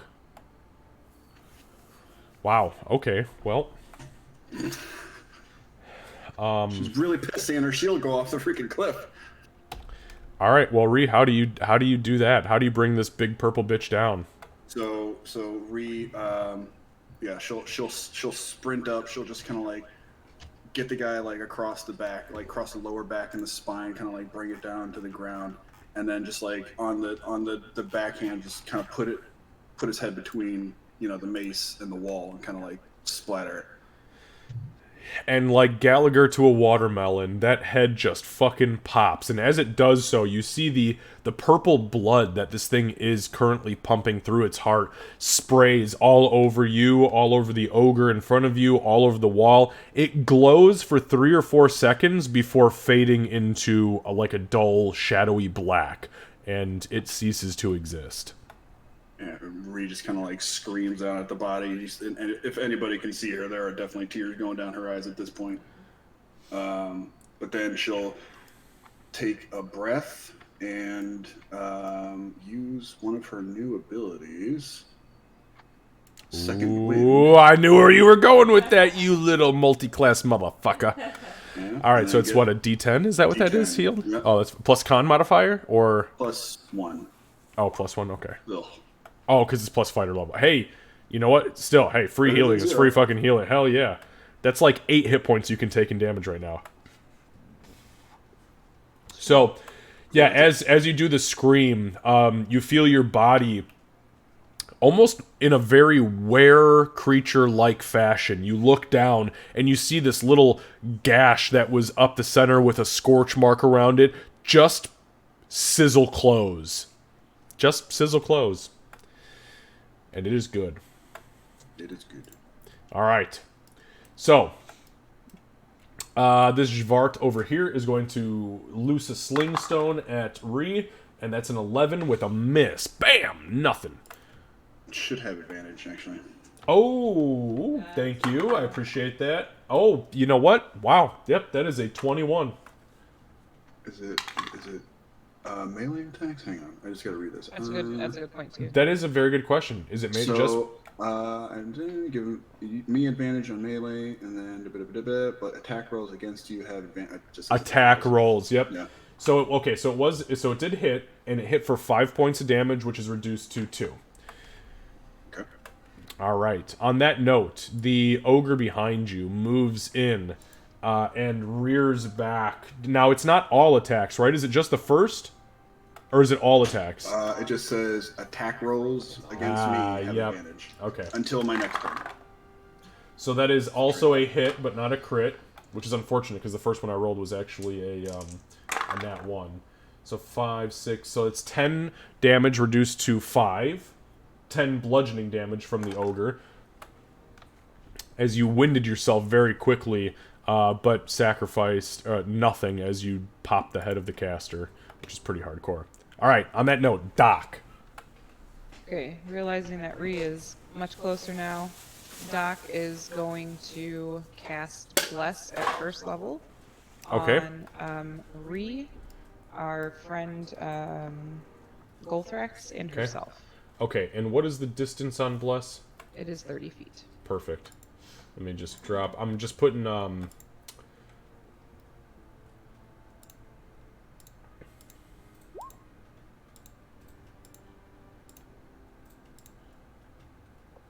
That's concentration, right?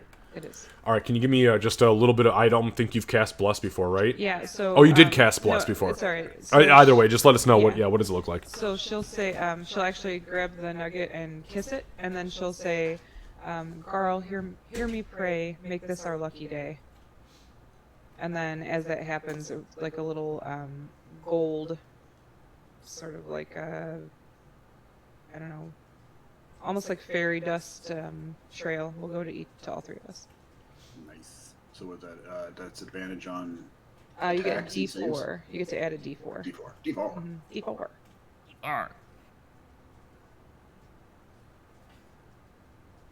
Me and Doctor. Hashtag blessed. I take the D4. She gives the D4. That's right. Yep. Bless and Bane is a really good combo. It really is. And then she'll also say, stay on your targets. Got it. Stay on Yeah, target. well, your As Gray target's hides pretty in a mine much... shaft. Gray's target is always the same. Nobody.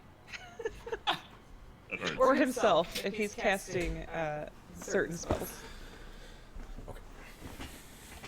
Alright, so the pulse goes off, the bless takes effect, you feel it kind of reel over the lot of you. Are there any other actions you would like to take this turn? I'm gonna just step back here. Okay. Also, for our casters, I know pretty much everybody's been casting spells almost every round. Are we keeping real close track of those spell slots? Yeah, I have 3 first and 1 second left. Okay. Gray! Gray, it is your turn. Okay. You just jumped into the minecart quickly enough to hear the snap, snap, and then a very loud and then silence. I guess Gray will kind of like in the movie, he's gonna look up from the side, but with just his eyes at first. Trying to see what happened. And then when he sees the ogre's not there, he'll kind of like... Not only is the ogre not there, but the bridge itself is there is just a fucking hole in the bridge. Can I stand here, or is that broken? Yeah, you can stand there. Okay. So it's... Gray's gonna look over, he's gonna go through his spells, he's gonna open up a book, skin-covered book, look through the spells he has there, and he's gonna look at his shadow and go, I'm gonna need some help with this one, and rip out a page, and try and cast Gaseous Form, level 3 from the book. Oh shit. Actually, let me take that back. Do I know if I can cast higher level spells from the book, like higher level scrolls than my spell slots? Being a spellcaster, you are very well aware that no, the level of the scroll is already imprinted in it. The only exception is wild magic sorcerers. And they can only attempt it. Yeah, As they okay, honestly, they only attempt all of their fucking magic, so. True. Then, yeah, I'm gonna try and cast Gaseous Form from Sharwin's spellbook. Alright, give me just one moment, please. Gaseous form. I like it. I love Fart it. on the wind. Yeah, pretty much. Okay,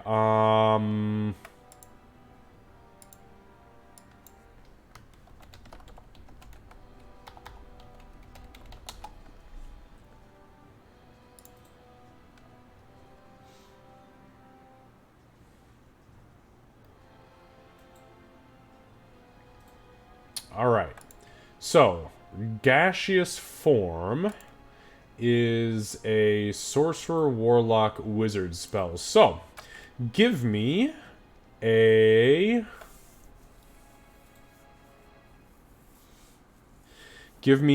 charisma check with disadvantage. Okay.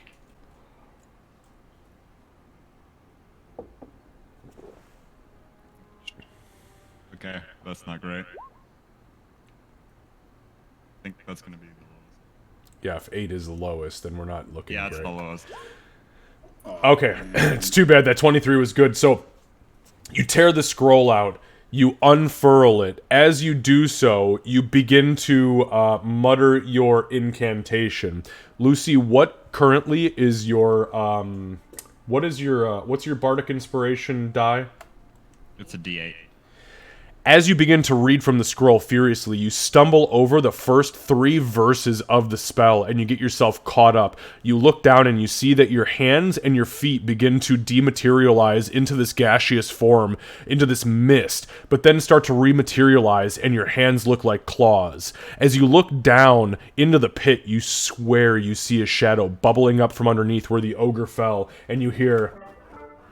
Mr. Gray, I suppose it's my turn to assist you. Take this blessing. I hope it helps. Go ahead and add your bardic inspiration die to your roll. Awesome. To be fair, I did ask for his help before I cast it. True.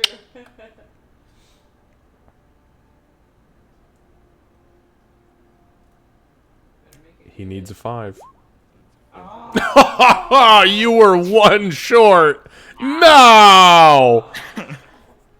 Look, I tried, man. I tried. I'm sorry. Sometimes the dice just aren't ready. So you finish the incantation. You see the scroll disintegrate under your touch, and as the flakes begin to burn away, you see the flakes of the scroll turn into this mist and evaporate. And nothing happens. He's just gonna sigh and then turn around and start walking back. To be fair, and I won't make you roll like an Arcana check or anything for this, you know, Gray is well aware that you were this fucking close to getting that 100% correct. Maybe next time. 5, 10. Yeah, about there. And Okay. just gonna slowly sulk his way back. There is no joy without pain, right, Gray? Exactly. You got a lot more pages in that book. I know you do. And there's much darker pages in that book than gaseous form, so... Oh yeah, I'm waiting for level 4. Don't worry. No, please. No, thank you, sir. I don't like that. Because I know what's in that book, too, and I don't like it. Alright, anyways, on that note, that was it for you and no other actions? I can't. Okay. I only have the 1 action, so I can't dash. Okay, just wanted to My make sure I bonus wasn't action's missing anything. Pretty much useless, so I'm just gonna start walking back. Okay. On that note, this Xvart is going to hop out of the minecart and is going to attempt a sling stone at Ree, but with disadvantage because it's trying to fire past a large creature. Oh, no. Nope. That's a 9. Get your ogre buddy right up the butt. Oh, shit, actually. No, it's a 9, though. That's not it. So if it hits its AC and not yours before, then yeah, then it would have hit it. But unfortunately, that does not hit it. Pretty close, though. Aurora.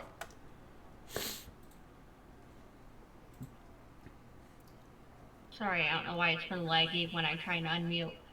I'm gonna try and figure out. I can hear the sounds of combat. Obviously, I can hear all this shit. I'm gonna see if I can try and pinpoint anything again. Okay. Give me a survival check. Give me a survival check. And it's not an action for you at this point, because you've been listening. To be fair, just so we're all clear, you have killed more creatures in 1 shot than anybody has collectively this entire combat. Yeah, I'm so glad that I got You've... Hail of Thorns, I mean. Hail of Thorns is such a good spell. Yeah. That's nasty. gets scarier if I stack it with other things. I know, like the piercer feet and all that other bullshit. So, yeah, is this a straight roll or is this disadvantage? No, straight roll. Come on. As combat is progressing, I am assuming that you were sitting here and listening and focusing, and there we go. Yeah. So you know that there is a creature somewhere in this direction. There is definitely a creature right here that is in combat with the guy that you can see partially highlighted, which is this ogre right here. And then further off in the distance, there is still combat active and happening. You also heard, because you are not very far from this little area over here by the bridge, you definitely 100% heard something snap, a bunch of wood and iron break, and then an ogre screaming, and then there was a loud crunch, and then it went very, very quiet. Okay. Then I am going to... So this one sounds like where I had hit things before, so I know kind of... To a T. To a T. Yep. So... I don't know where I need to go to get line of sight. Or not, line of shot on it. Is that okay there? Yeah, you're fine there. Okay. So then, arrow number 1. Straight roll. Not disadvantage. Wow. Okay. No, because you hit something in that area the first time, so you know exactly what is there. I Yeah. think of your capability in the dark as almost borderline echolocation. I hit something there, I know what it sounds like. If you can pick it up there, then I have no problem with you rolling straight. So, on that note, though, you loose your arrow into the darkness, and you hear a, and then it goes quiet again. How In satisfying. that corridor, it just goes quiet. So you've officially killed more creatures in this combat than anybody did single-handedly last combat against all the fucking swarm. And I can't see any of them. Fucking rangers. I don't know. Rangers are garbage, though. I've never said that. I have always lived and died by the ranger. I love rangers. Yes. I just hate half-orcs. No, I'm just kidding. It's okay, so did Doc. Yeah, that's true, and we rectified that situation. I don't think that there's any way that I can, do anything else, that I can get a line of fire on anything else. Can I see Doc? Because she's right there. Yeah, you absolutely can see Doc. Doc is again pressed into the corner. In that case, I'm gonna go, Doc. And she's just not gonna say anything else, but she's gonna look down at herself. Yeah, and Doc, as you look over at her, and as you look at Doc is... Now, you both know where your own hit points are at. Without making medicine checks, you are both... God, you guys are... How in the fuck did you two only wind up at your max HP, only 1 hit point apart? You are both at the exact same HP, minus 2 from one of you. So you are both very fucked up. Beyond bloodied. In that case, it's a Doc. And then she's gonna reach out and she's gonna look down herself as this just starts to ask for help and then be like, hang on, hold still. And then next turn, I'm planning on trying to help Doc. Understood. Doc, help yourself. Oh, you need... Bitch, you are fucked up. Alright. Position healed on self. That's exactly what... But that's exactly what her expression is she starts to be like, oh, come on. Hey, I finally have to use the Bardic Inspiration. So it's your buddy's turn. He did not roll very well. Lucy, I'm sorry, what was your Inspiration die again? Did you say D8? D8. Yeah. Date. Need some milk. 8, 9, 10, 11. I think I missed him by 1.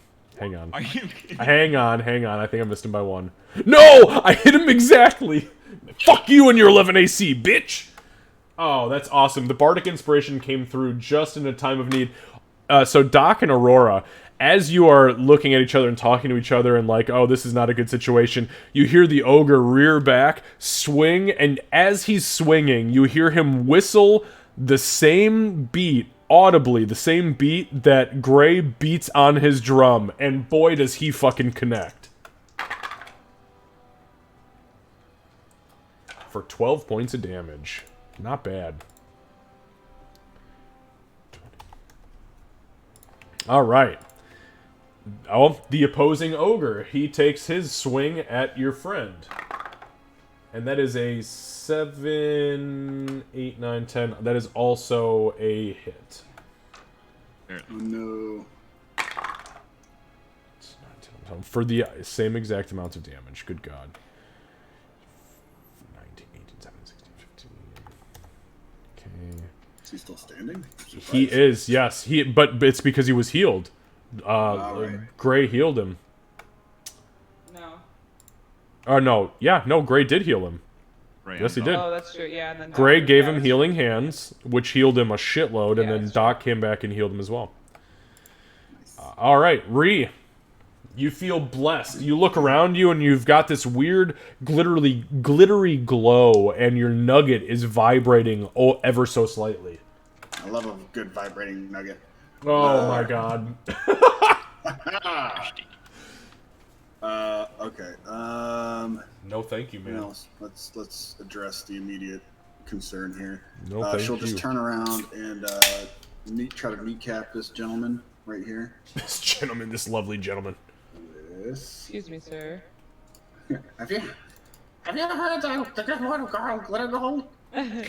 Whack. Nope. D4. We'll just ignore that. Oh, I don't think it matters. Whoa. You get the 4. All right. That doesn't matter. Okay. Ow, poo. Moving on. We don't have to talk about that ever again. She's gonna try to do that again, harder this time. Yeah, the first one definitely. D4? D4. No. Oh, bless that ass. No, you swing both times, and there's just like these little fizzles that like bounce into your chin from the nugget, and you do not manage to land either blow. I don't think it's working. Think luckier thoughts. That's it. Oh fuck, this is not a good. How the fuck did Ree get herself sandwiched in between two fucking ogres? I mean, luckily one's got his hands full with another ogre, so That is true. That is true. for the time being, I've only got one to worry about.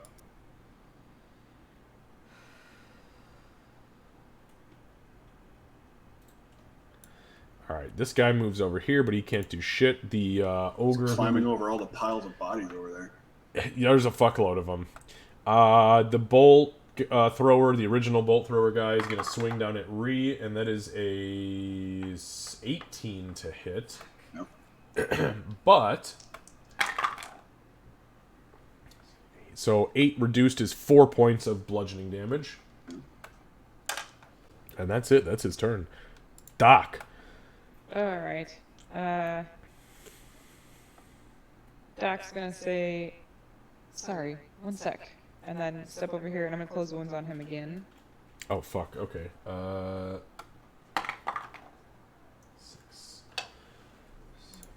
9. All right. So yeah, as you grab onto his calf muscle, you infuse his body with the closed wounds cantrip, and you see the yellow and white energy spin up his leg, kind of sparkle up his leg, hits the kneecap, and you hear an audible as his kneecap shifts back into place, and you hear him as he is healed for 9 points of damage, which is pretty fucking awesome. Not bad. And then Doc will just kind of like look at Aurora like, sorry. If he stays alive, we stay alive. And then you know what? I guess I'll bonus action healing word just because she looks like shit. She looks real fucked up. Yeah. Like she's literally got these huge 8 to 10 inch slivers of wood and iron stuck in her chest, legs, face. Yeah, just first level, but I'm gonna bonus action healing word. Okay, go ahead and roll your healing word. 4 points of healing. Can I speak in response to that, or do I need to wait? No, absolutely, go ahead. I'll give it to you. Oh, thank fuck! And you see one of the big iron pieces just below her jaw shifts out and drops on the ground. Cling. I mean, fuck, 4 on healing word is actually It's not too bad for well, first it's not. level. What do you mean top? Yeah, that's the best you can get, right? 6. Oh, 6 is your best. Yeah. Oh, so, okay. So you rolled average. No offense. No, I'm giving average. That's fine. All right, Gray. Okay, I am going to dash. Okay, how far are you dashing, bud? 60 feet. Hold on. 5, 10, 15. I'll move here and then 5. Like that's 5, 10. 15, 20, 25, 30, 35, 40. Yeah, I'm gonna make it over here. Yep, Thank I you. gotcha. I counted. As soon as you said 60, I did the math. Yeah, And okay. then So you double, so you dash. I can see she. I mean Aurora. Oh, he said it, not me. What's gonna happen? Yeah. So yeah, you can Hey, my name. see Aurora, no problem. You can also see just the back half or the back quarter of the ogre, the buddy ogre. He's gonna look at Aurora and go, "You look like shit." And he's gonna bang on his drum Oh. 3 Oh. times Oh. because I don't need to see them. As long as they can hear me within 60 feet, they get 8 temporary HP and can move up to how they want, or how far they want. Did you say it was 60 feet? Yeah, 60 feet. Don't you have to I'm name gonna- the I'm aiming- targets? I'm gonna aim for the ogre, Doc. So it's not through walls. You have to go around because you can't hear through rock. But I did the math on it, and you do affect Ree if you would like to. I don't know Ree's there. I don't know where Ree is. That's true. So- That is true. So yeah, but yeah, you do affect your ogre buddy. You affect Doc and Aurora, or Eight. you, Okay. 8 temp HP. and you can move up to your speed without attacks of opportunity. We're correct? Yeah. So basically, Gray runs around the corner. You look like shit. And then just drums. So as that happens, you see your ogre buddy back up furiously as your magic pulses and begins to kind of encompass the field. And you hear him, he shouts out to you. He says, Keep playing that music, mate. I love it in my ears. Pips are fucking puddle up there. And Aurora, Yeah, I saw. before you left, Aurora, you would have seen a really sly, shit-eating grin come across Doc's face, and she just turns and waits for this ogre.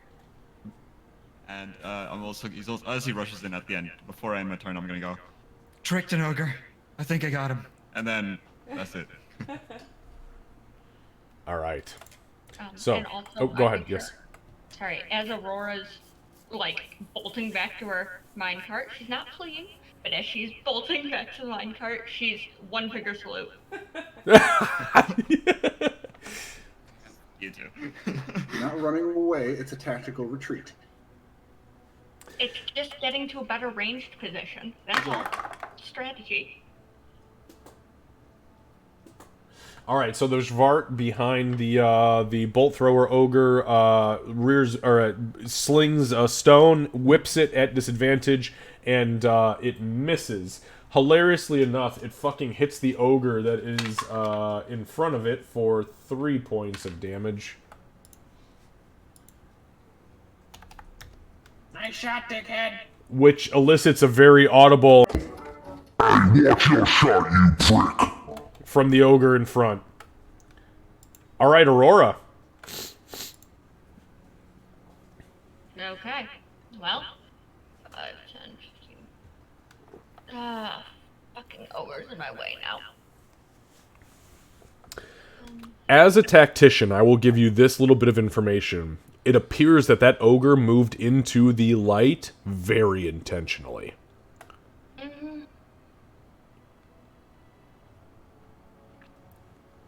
Yeah. Maybe And not I to know benefit Doc- small creatures, but, you know. Yeah, Doc's going to completely eviscerate that ogre, and I'm just going to, you know,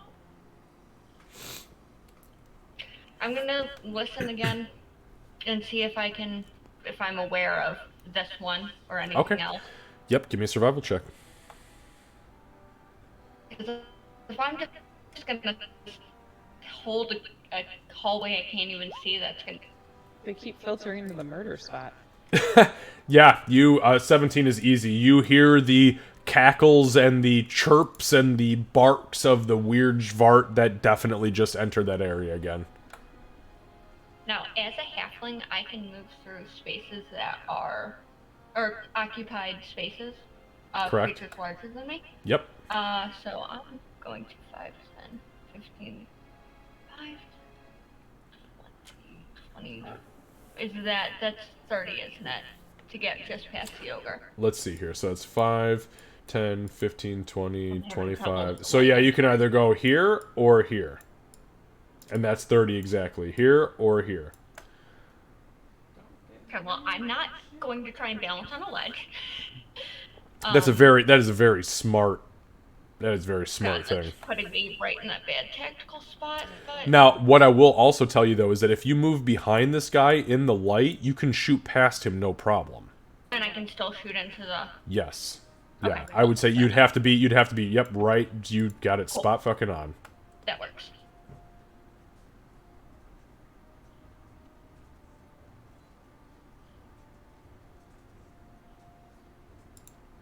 Ooh, that one was not good. Okay, 11. Yeah, so you fire the arrow, and you hear the arrow whistle, you listen for it, you hear shh, and it shatters against stone. Well, that was an aiming arrow. And you hear an audible, like, ah! Like, it didn't hit, but it spooked him. Oh, what the fuck? Yep, it was an aiming arrow, and I'm Oh, that really- was very close. Holy shit, you have a plus 9? You have a plus 9 to hit? Yeah, How the fuck do you have a plus 9 to hit? because it's what my ranger focus is. Oh my god. So I'm doing 9 points of damage with that arrow. God damn. Well, okay. Yeah, you fire the second, you fire the listening arrow, I guess, and it shatters, and you hear the, ah! And you fire the second arrow, and you hear,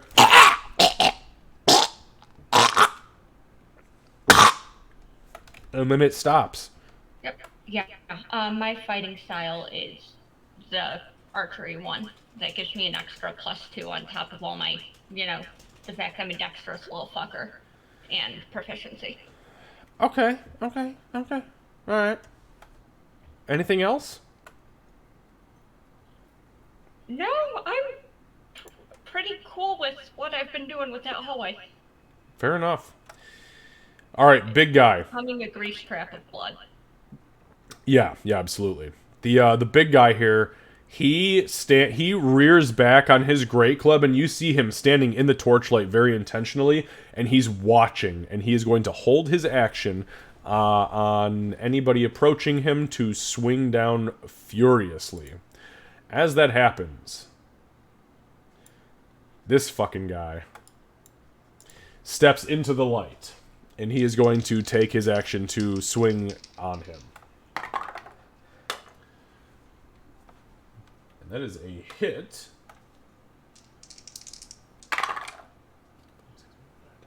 For another 12 points of damage, not bad. Alright, as this guy steps into the light, he smacks the absolute shit out of him. And now you guys can see the ogre who just stepped into the torchlight is profusely bleeding. Most of his chest cavity is sunken in with bones that are splinting out. His ribs have been busted to pieces. He is heaving and sweating. His skin is starting to turn gray. He is in the process of dying, but is still fighting. So, he has moved into this spot. He is going to swing at your friend. And he fucking misses with a 10. Awesome, because this guy only has an 11 AC. So, alright, that brings us back to the top. Ree. Okay.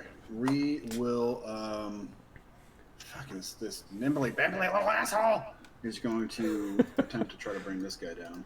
Not terribly little. It's not terribly little, no. I guess little is probably the wrong. Unless you're trying to make him mad. There it is.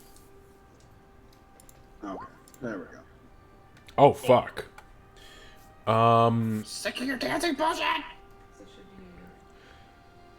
Okay, so I see all sorts of stuff here. I see 7 total damage plus 6 critical. I see...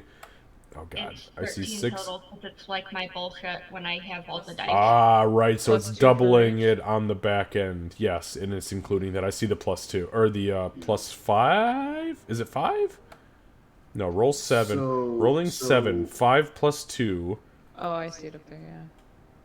Oh, yeah, 5 plus 2, and then the critical damage is Yep. 6. Okay, there we go. So 13. 13. Perfect. Yeah. Okay, so that's going to be Yeah, maybe this way 31, 30, 29, 28. All right, you Okay. smack the shit out of this guy.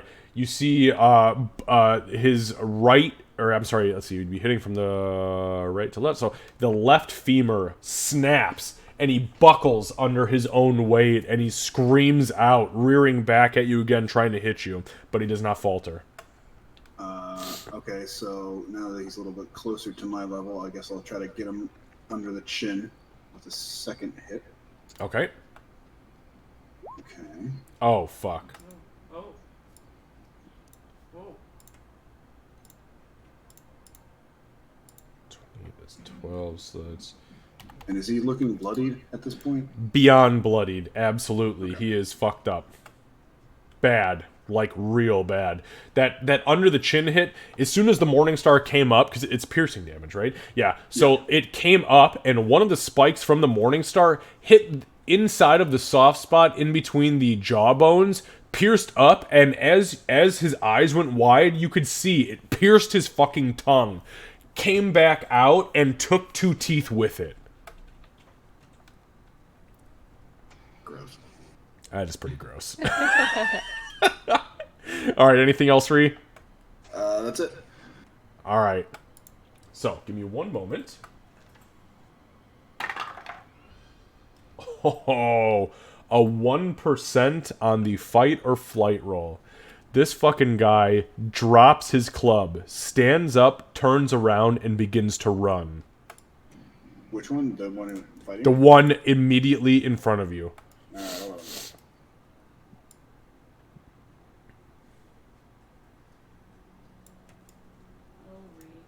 Half expecting the bridge to break. So he gets down here, but because his buddy is now a combatant, it's an 18. Oh, is little Xvart gonna hit him? 4, 5, 6, 7. No, he knocks him the fuck out of the way so he can get across the bridge. And that was for 11 points of damage. So, as this guy turns and he starts screaming and running, a blood trail dripping out of his mouth, he swings with his fist and just knocks the Xvart off the ledge, and you hear "Ah!" And this Landed in my crater. more than likely. That was the extra d6 damage he took. So this guy gets over to the edge, realizes he can't fit in the entryway that he's, or the exit that he's in right now, because he's 5 or 10 by 10, and this is a 5-foot hallway, and is beginning to very obviously panic. Doc. Alright, Doc is going to hit this guy in front of her with the short sword first. Okay, go ahead and give me an attack roll. 13.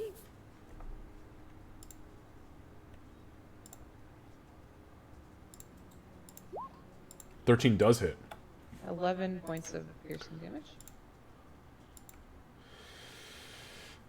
And then if he doesn't go down, she'll follow up with the dagger. Okay, so you as this guy appears and swings down at your buddy after your buddy clubs him in the head and in the chest, you lunge out with the short sword. As he, the ogre that you're attacking, begins to collapse under the weight of the other ogre, your friend, you stick the short sword up and inside of his rib cage. As you do so, you feel it penetrate a very, very strong organ. Your guess is probably a heart or a lung. You hear an audible cough, and then the sound of wind coming through your wound. Sucking chest wound. He's bleeding internally and bleeding out. Okay, dagger. Dirty 20. How do you do it? So That was a 1 hit point kill. oh, nice. So, knowing what's going on and not wanting him to suffer very long, Doc will come up with the dagger and kind of just finish the, lacerating to do him in. Okay, and as you do that, you come up and you slit the major artery that is pumping the very last bit of blood in this ogre, and he kind of crumples forward, breathes deep, and kind of tips over the edge and into the ravine. And then Doc will run up here, and that's as far as I can go. All right, great. 5, 10. I'm gonna 15. As I run past him, I'm gonna go, good job, big guy. You hear him say, 30. It wasn't me, mate. It was the little one. It's her job to do that. And That's like, I am good at this. then he's gonna pop over here and go, Ree? The fuck did you go? Oh, hi. Hey, Greg. Was that the last one? What happened? Hey, ran off Can I that see? way. I'm guessing. Oh, okay. There's another one? Yeah, there's one more. Okay, I guess he'll dash once more. 5, 10, 30 over here. And then I guess he'll shout back to the other guy. There's one more, but he's kind of failing at trying to fit through a doorway. What do you want to do, big guy? okay, you don't get any response right now. Yeah, that's fair. And that's all I'm gonna do. All right, Aurora. I'm going to move forward, hug the wall, and see if I can hear this thing and then shoot it. Okay. Did you want another beer, by the way? But I know it's darkness, and I am hugging this cliff because I know there's a fucking pit, and I'm not about to fall in it. Okay. I think if you hold Alt, you can. Yeah. Yeah, you can kind of move yourself up. So you moved 5. Is that the furthest of your movement? 5, 10, 15, 25, I think so, yeah. All right, so so like where you get to right now, you are just at the cusp where you have a line of sight issue right here.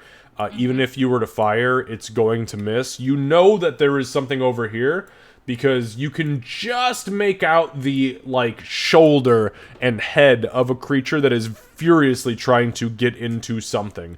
But you know that if you fire, you're going to miss. It effectively has 3/4 cover. You can take the shots if you want, but short of, a pretty high fucking roll, you're gonna miss. I don't think I know that the wall's there. You don't, but, Okay.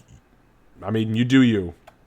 If I don't know, because I've never been able to see over there at That's all. correct. So all I can do is hear, and I know that this was open over here, so I'm going to make the logical assumption that it's all open space.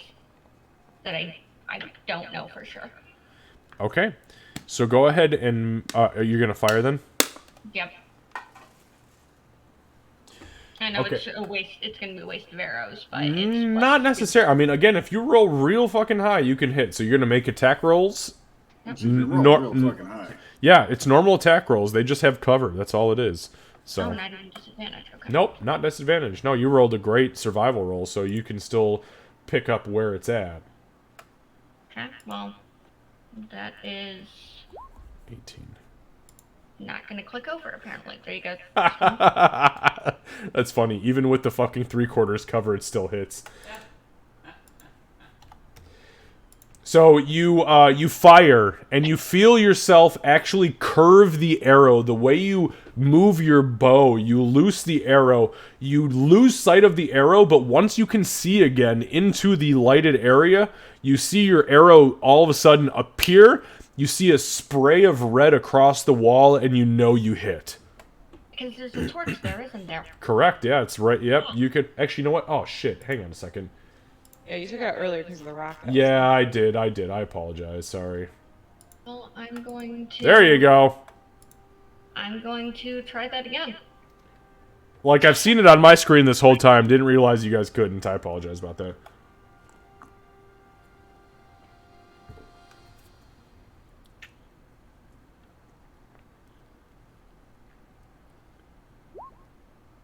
Oh, Jesus. I think that'll do.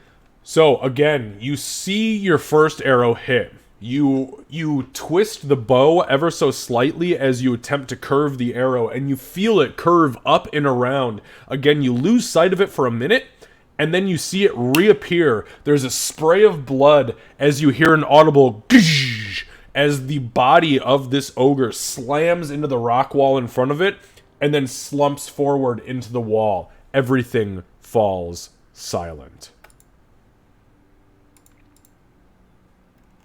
He's gonna turn around to Aurora, who's like clinging against a wall. Go, I'm starting to think you shot me on purpose. She's just going to she's gonna grin. And that's about it. 'Cause yeah. And I am actually going to I'm gonna go and I'm gonna listen again. Just to make sure that there's nothing else, because I haven't been able to fucking see this whole goddamn time. Okay, give me a perception check.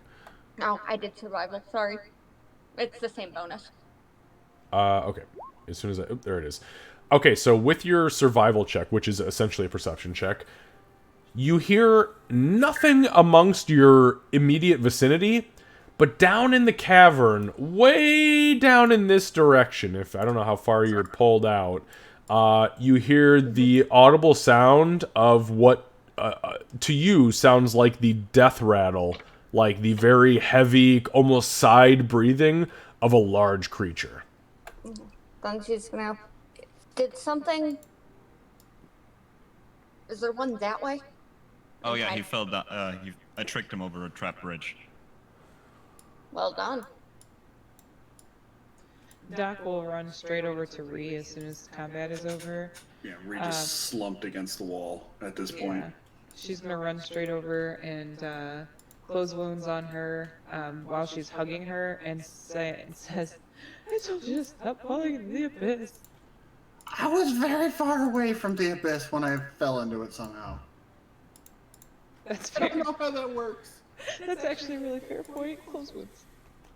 Alright, go ahead and roll your D... well, it's your choice. D12 or D10, since you are multi-classed. Do I choose how many to do, or just one? It's always just one. Well, actually, Candace, what... Does it depend on your level of spell? No, it's one, because it's a cantrip, but she would do it again if you were still looking messed up, so. But it's your choice, since you're multi-class, whether it's the D12 or the D10. I mean, I'll definitely do the D12 because I'm fucking hurt. So It's the same either way, so I'm okay. yeah. From behind you, you guys hear... Oh,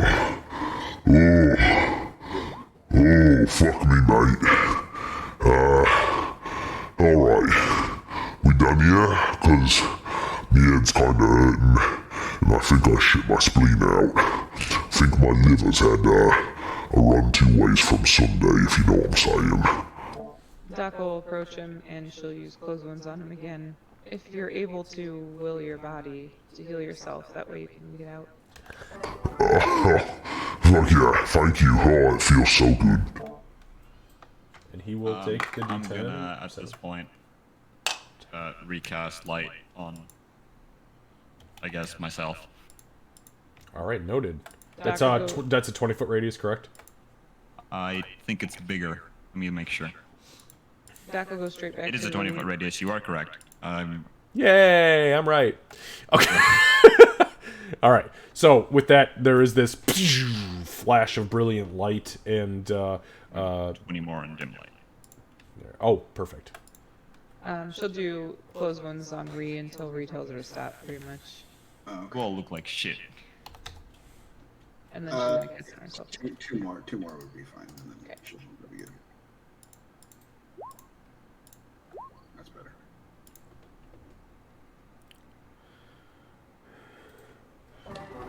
Oh, thank you. Thank you so much, little one. You you're really quite a shaman, you said you was, and, fuck. There were more of my guys down here than I thought there were. That's fucking Xvart. Little pricks. Do you think there's any more?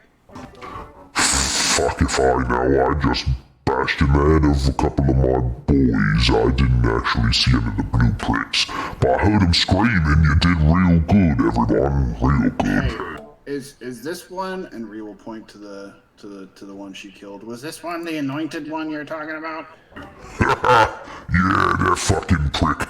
Yeah, look at him. He's got all that purple weird shit, and he twists up the shadows around his body and all that.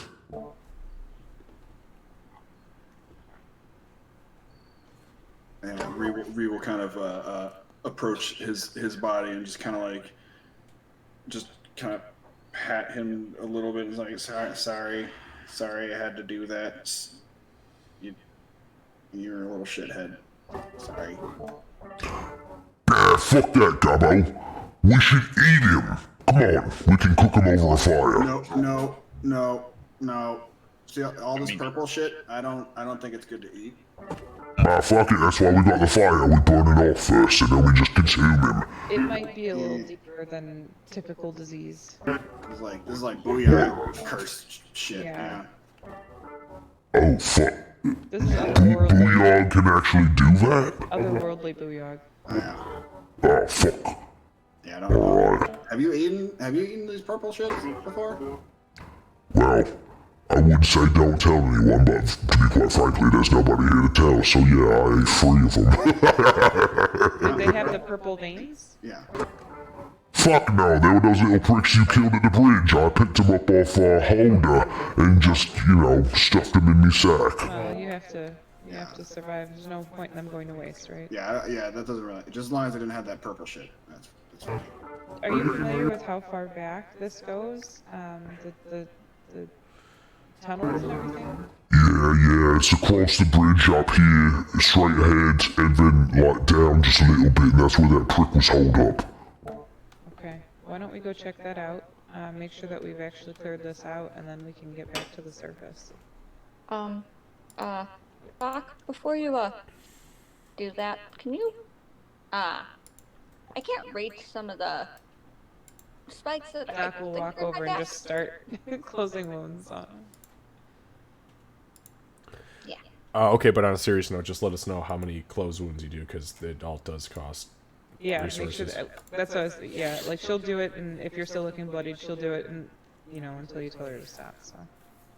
Well, she'll tell you to stop after 1. She'll do an extra one. Like this. Bam! Alright, so roll a couple of so roll 2 hit dice plus your constitution modifier. What the fuck's my hit die?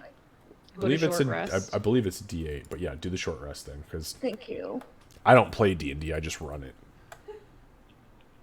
It's true, I don't know D&D Beyond for shit.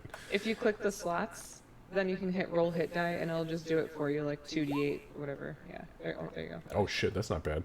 And that's your con is 1. Oh wait. My con is 2. Oh, okay, so that was that's 10. not bad at No, all. so that was no, because she rolled an 8. Oh, it's on there. Yeah. 2. Yeah, so and then you roll an additional one if you want the second one. Yeah, you don't have to do it. It's just it opens up. There you go. Well, that's I will happily take this 17. Cantrips for the win. I know it. I know. Yep. Hey, Call me does frugal. anybody have any rope by any chance? By the way, Josa is not there. I have to every map I have to put a fucking model in. Oh, there it is. I see it. Yeah. I was I expecting did. Joseph to make an appearance. I don't know. I don't know if here's the right place to do it. No, not at all. I think I had given my rope to you. Oh, I have your rope. And as y'all are, no, that's a cat voice. Sorry. If you're going over there to, get the head so we can actually get our coins and all of that, can you grab some of my arrows? I'm getting my shield. I'll go grab your arrows. One of those little That won't dickheads cost threw a my bridge. shield down there. They threw you down there too, it sounded like. Yeah, that too. And she'll, gesture to the couple of spots where her arrows are. Doc will investigate over here. You want me to roll? Give me a sec.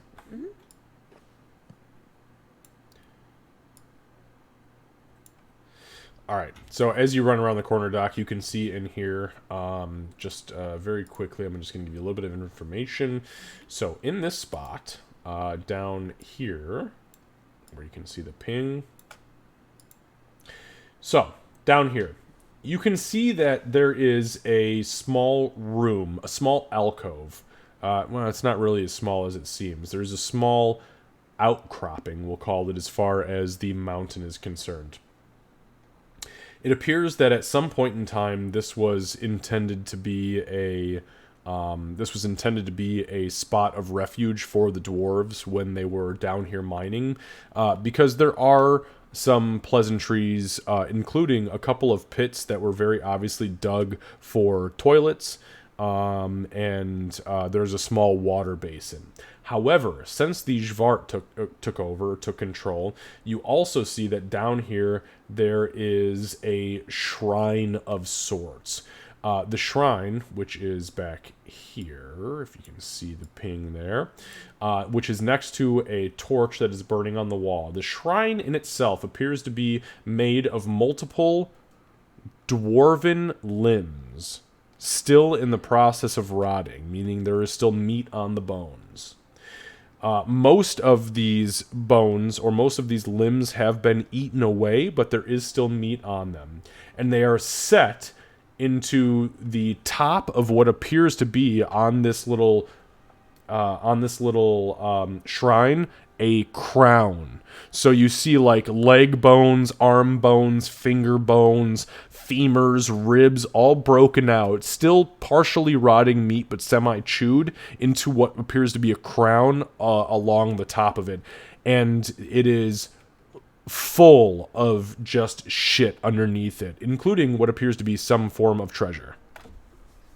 As Doc would enter this area, she would absolutely audibly gag, and then kind of get her shit together, and head inside there.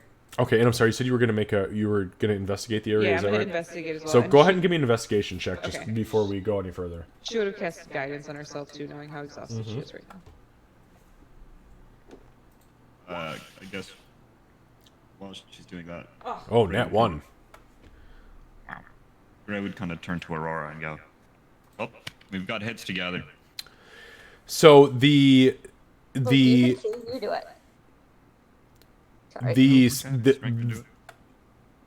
the stench of this room overwhelms you so much that you double over and then collapse to your knees, and you literally throw up. You puke everything out from your stomach. All the bile comes up in your mouth, and you just spit it out on the ground. Gray, you hear Doc puke audibly from the room to the southeast. He'll start making his way over. You guys hear your friend from behind. What the fuck was that? Is everybody alright? Sounds It's like great. a halfling throwing up.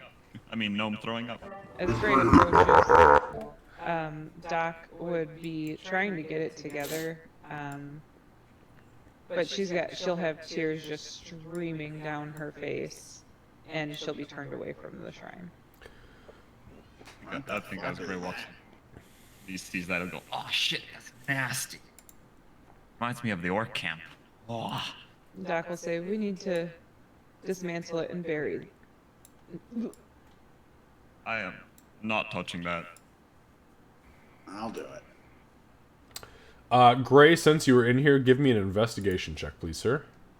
You don't. No, I take that back. Give me a perception check. I think they're the same, aren't they? No, I have a +5 on perception. Okay, yeah, give me the perception check. So that would be like 19 if it was perception. Okay, so a few things. First of all, within this shrine of chaos 20. and...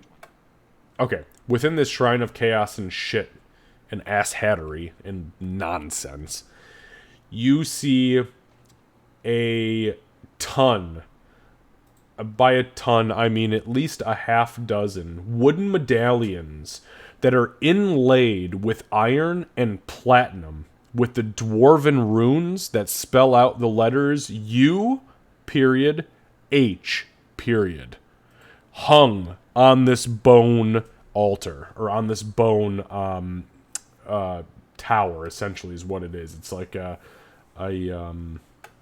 shrine. Okay. More than that, you also see a small handkerchief-sized black void sitting at the top of the crown that all of these bones are forming, that stands out to you very particularly because it should not be there. Okay. Gray's gonna walk over to like Doc and be like, "How many knives you got?" Oh, She'll like wipe her mouth and 2. well, can I borrow one? She'll give the obsidian one from the druids. Oh, shit, okay. I'm gonna walk over to where the void is, and like any bad idea, I'm gonna poke it with the dagger. Okay. I will say, give me an investigation check. Okay. You are investigating it in a very roundabout way. I don't like it, but I do accept it. I will allow 17. 17, okay. So, you poke it with the dagger, and as you do so, the void, the black dot, sticks to the fucking dagger. And you lift it up momentarily, and you sling it onto the floor, like, whoa, what the fuck? And sure as shit, it slides right off the dagger and hits the floor. And it begins to unfold, and as it unfolds into a scene like this.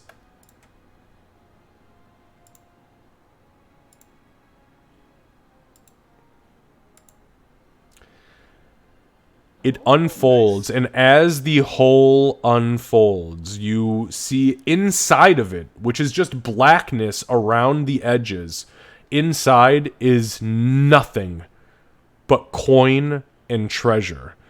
Don't mind the guy who's opening it or the shit that is around him on the outside, but what you see is everything within the interior portion. That's great. He's cast Disguise Self. Oh yeah, absolutely. Holy shit. Am I able to like pick up the black orb again? The what? Say that again. Say that one. Hole with the black I'm able hole. to like close the black Yeah, hole? yeah. So as you grab onto the edges of it, you kind of like lift it up and you begin to fold it over, and it folds back over into a very small handkerchief-sized square, and it just picks up into your hand. It is cold to the touch. It is fear-inducing. Not fear. It is anxiety-inducing to hold in itself. But you do manage to pick it up, and it is just in your hand. That's pretty cool. Into the pocket. Right in Alright. front of everybody? Well, yeah, he'll turn around and say, "I'll give it to you later." You know, when you're not throwing up. That sounds great. So what's the plan? I can dismantle. Sorry, motorcycle. God damn. Cruising down the streets in the East Coast here. Shit. Gotta get all you can out of that first gear, man.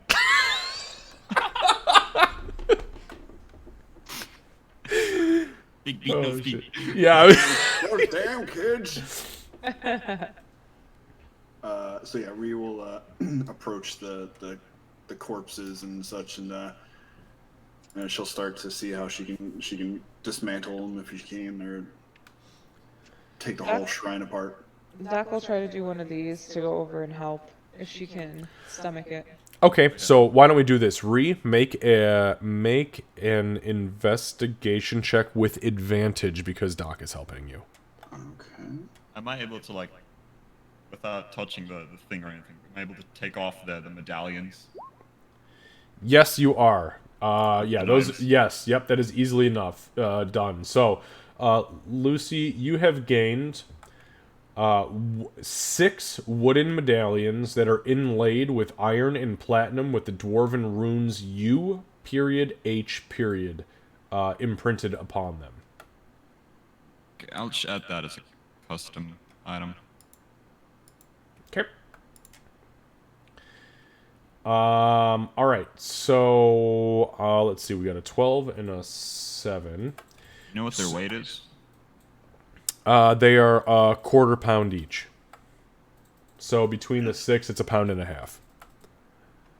All right. So Ree, as you and Doc begin to kind of investigate the scene, yes, you figure that if you were to just kind of like pull the middle out, which is kind of a minuscule section of this shrine, it will collapse under its own weight. And you do so. You reach in, you grab it, and you fucking yank. And as you yank, everything kind of tumbles down and in front of you. As that happens, you see out of the shrine itself tumbles a very clearly rolled up scroll that is the material of the scroll itself is jet black and almost drips with a semi-translucent shadow that dissipates into the ground around it. I'm gonna go ahead and point it out to Gray. Hey, this kind of looks like your speed. I'm not touching that fucking thing. Yeah, Gray will definitely. He'll walk over, but not touch it just yet. I guess he'll turn like to a corner. To everyone else, it looks like he's just staring at nothing. But he's gonna turn over and go, "Is this your doing?" He talks to the shadow. You see the shadow writhe up and out of the ground, kind of twisting towards you momentarily. We can't see this, right? Correct, you cannot. And Gray, you hear, No, Mr. Gray. This is not my doing. This is something far beyond my realm of reach. and then the shadow sinks back into the ground. Okay, then he'll look back towards Doc and Ree, and he'll go, "Well, you usually only live once," and then grab. Okay, you grab it. As you grab it, it is very cold to the touch. I mean, it is physically freezing cold to the touch. It does not harm you, but it comes pretty damn close to it. For all intents and purposes, it is a scroll of vellum, but it is made out of something that is not entirely known to you. Though, as you pick it up, you do see shadow drips off of it and just dissipates like mist, continuously, as if it is wet. I open it up. Absolutely. I'm sharing something with you right now, Lucy.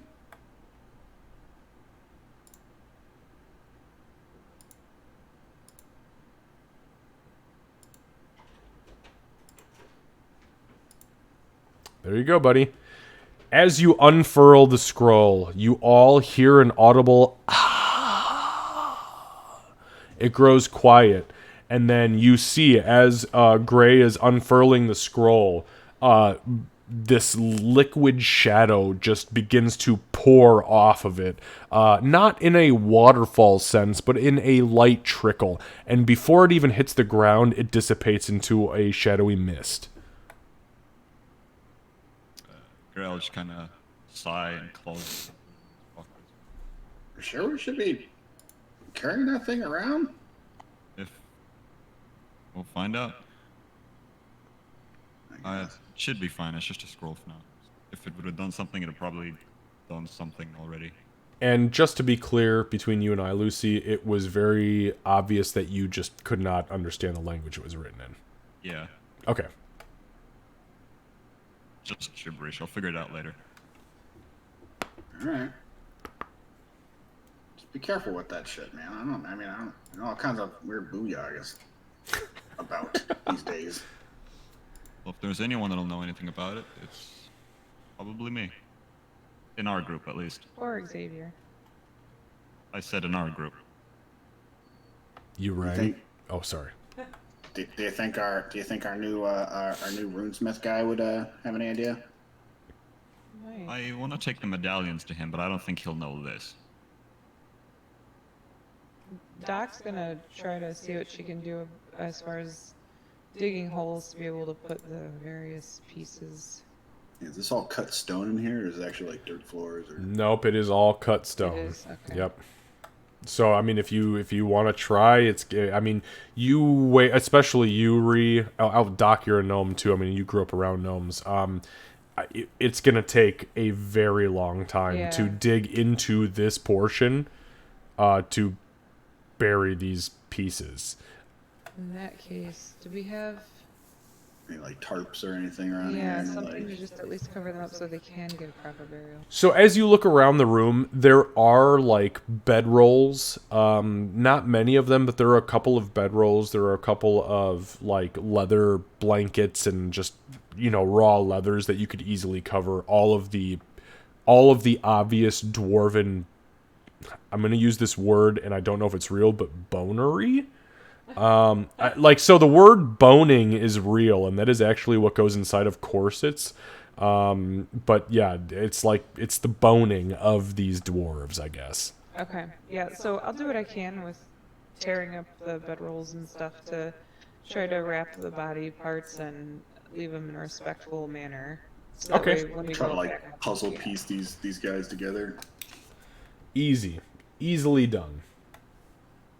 And then as we're doing that, Doc will be saying a prayer to Garl too, just like, you know, obviously their luck came to an end, but, you know, please let their afterlife be more enjoyable and...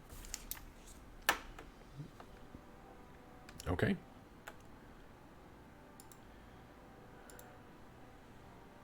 What would you guys like to Reese do? helping with all that, just yeah, Yeah, tearing and up the pieces, bonering as best you can. okay. Doc gets silent tears streaming down her face while she's doing it too. All right. So, Aurora, after probably 10 minutes or so, the audible death rattle of the ogre that was down in the ravine comes to a sudden stop, and you feel as if it has ceased to exist. Oh, that's a horribly gruesome way to die out, but you know. Okay. At that point, 10, 15 minutes or so goes by, and Aurora, you hear from across the chasm in the darkness. Hey, halfling. You gonna come over here, or you just gonna stand in that fucking torchlight all night? Yeah, I know. Torchlight's pretty good. There's one over here. It's a good fucking torch. You know who made it? Well, and is there a torch that will light up the bridge a little better? Because I am not following Ree into that.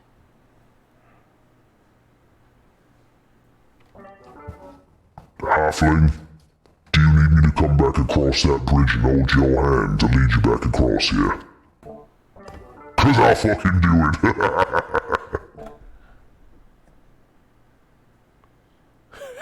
She kind of laughs at that. Contemplates putting an arrow into him, but laughs. You start to hear an audible boof, boof, boof, boof. There is not a super safe way to do that. She's going to go feel her way over this way, try and meet him. But there's no way that that's not incredibly disconcerting.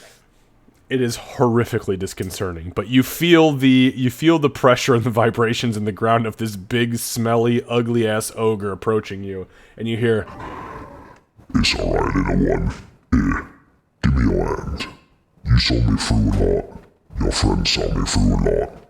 Let me get you across to your friends. It's light in there. Your friend is glowing like some sort of angel. He looks like something that fell out of the heavens. Come on now.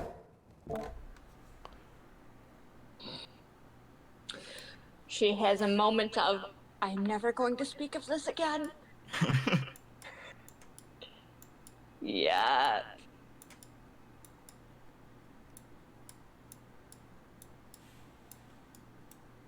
she is not holding. The second she gets in light, she is not holding any part of that. Yeah, and as soon as the light pops up, he lets go immediately. As soon as he feels the resistance, he's like, Alright, now settle down now. I wasn't trying to do anything funky. I'm too big for you anyways. Trust me, I like my women absolutely fucking massive. Hill giant or bigger. You know what they say? Thick thighs. Thick thighs, teddies. Cheese fries. Nope, sorry, don't understand any of that. Yeah, here's your friends now. Did I hear thick fried cheese fries? Did I hear that? Fuck yeah, I love cheese fries. and you absolutely all heard that. As the ogre was approaching, and then the ogre just appears in the doorway.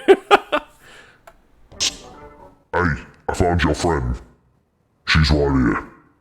Yeah, have a nice trip. Nah, we didn't have a nice trip. Well, I guess I had a nice trip. Did you have a nice trip, sweetheart? I'm just kidding. Please don't shoot me through the fucking skull. She won't. She'll get you in the neck. Oh yeah, the back specifically. Hey, that's not funny. It's a little funny, but look, I survived this far. Back of his neck. Oh, gods. Alright, I'm gonna sit down and shut my mouth. Sorry. As Aurora's just gonna slip past. She doesn't even wait for it to move. She's just gonna slip around the legs and dart inside the room. you'll see like all the wrapped parcels. We probably would have had them lined up like over here. No, you were busy. Yeah, a lot of dwarf guard. bits. Next time you're gonna take the light.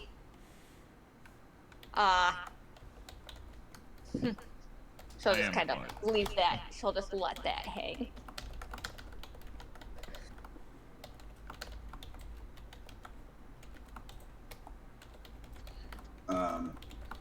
I guess after we're done kind of setting up all the bodies, I need. Does nobody have any extra rope? Because I only have like 50 feet of rope here. Because I need to get my shield down from the pit there. That little blue dickhead threw it down there. Do you think we can get you a new, maybe better shield? Yeah, but I like that one. I painted it. I know, but you can paint the next one, and it can be Shield 2.0. Fine, I guess you're right. If you get a new one, you could probably get it engraved with Tressa's image and get a goat shield. There you go. Yeah. Goat shield? That sounds awesome. You know what I'd like to go for right now is a big slab of goat. I'm hungry. Anybody got any scraps? Let's not talk about eating goats right now. I can't talk about eating anything right now. Can I talk about eating something? I'm fucking starving. I'm famished. Yeah, why don't you eat that pile of blue dickheads that you're currently standing on? Fuck it, nah, fuck you, mate. I'm eating everything. Here we go. And he begins to snatch up bodies from the hail of thorns and just stuff them in his mouth. Oh, this was a great idea. Thank you, Bobo. Save the head. Save the heads! They crunch so good. Oh, fuck, mate. I'm gonna choke and die. Alright. No, I'm good. Don't worry about me. We need the heads as proof and to make money. Hey, Your people are fucked up. do you think the purple dickhead? Do you think his head's enough to be a rewardable thing? Sorry, I kind of smushed it. You destroyed that head. There are fragments. You could scoop up the fragments that are left. Do you think like his ears would be all right to use as evidence? We could try. Or his You scalp? specifically requested head. You could scoop it up into a bag or something. We can bring him his whole fucking body, right? Knowing what I do about dwarves, how likely are they to be flexible on this for bounty prices, knowing what I do about A, bounties, and B, dwarves. So dwarves have nothing to do with this. It is all about bounties. If a bounty is set out specifically on a legality, meaning it's written into law or it's written into a contract, it is specifically what the bounty says. Now, every individual is different. I mean, you could potentially persuade somebody to take something over something else. But yeah, as far as like the legalities of a contracted bounty, it's very specifically written out how they want it. And this guy did say, I want the heads of X, Y, or Z. Okay. Well, let's not obsess because we found other stuff. So let's just get the hell out of here. Yep. Just 180 gold wasted. You have another solution? No, you gonna open up an ogre? What the fuck? The answer is no, I'm not going to open you up. Well, no, I know you're not gonna open me up. If you would have done that, you would have done that a long time ago. But fuck you, fallen angel, you aren't gonna open me up either. I didn't eat the heads, I spit them out on the ground like you wanted to, alright? Oh, nice, thanks. Oh, okay. Appreciate that. Thank you. Also, I'm pretty sure if you sneezed on Gray, he'd fall over, so Oh, don't yeah, worry. he's super squishy. Yeah, you're lucky your music's so fucking catchy, otherwise I might have eaten you too. Spit your fucking head out. I'm just kidding, I wouldn't have spit you out. I'd have swallowed you whole and made you come out me bum. Gross. Oh yes, what a life. I actually, I'm sorry, I don't think we actually caught your name earlier. Yeah, we did. It was Did? Volthrax. Oh, Yeah, fuck yeah, mate, my name's Goldfrax. I told you. I fell into a You fucking probably chasm. hit your head. Yeah, I hit my head a lot. Yeah, about that. Alright, that's fine. I get it. No, it's fine. I've got a very non-memorable name. Understandable, I get it. No problem. Don't worry about it. No, I'm not upset about anything like that. You know, since I thought you were trying to help me redeem myself. No problem, since you dishonored me by leaving me on the fuck. Let's call you Mr. Volthrax. Nah, that's me father's name.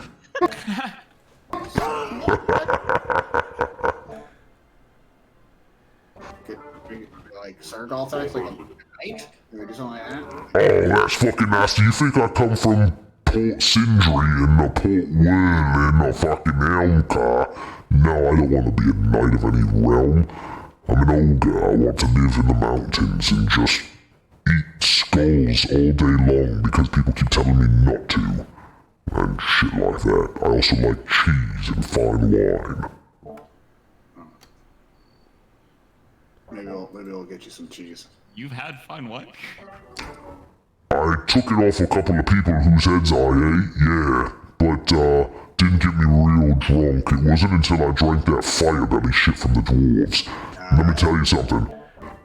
It fucked me up 3 ways from Tuesday. Yeah. Alright, well, okay, can you help us maybe collect some heads? Don't eat any if you can. I mean, you can eat the bodies, but could you You can like, eat the rest.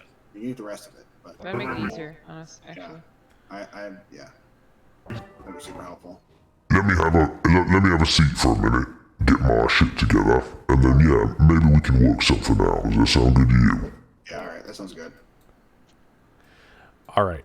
On that note, we are already 6 minutes past, which I promised Lucy 5 weeks ago I was not going to do, and I apologize about that.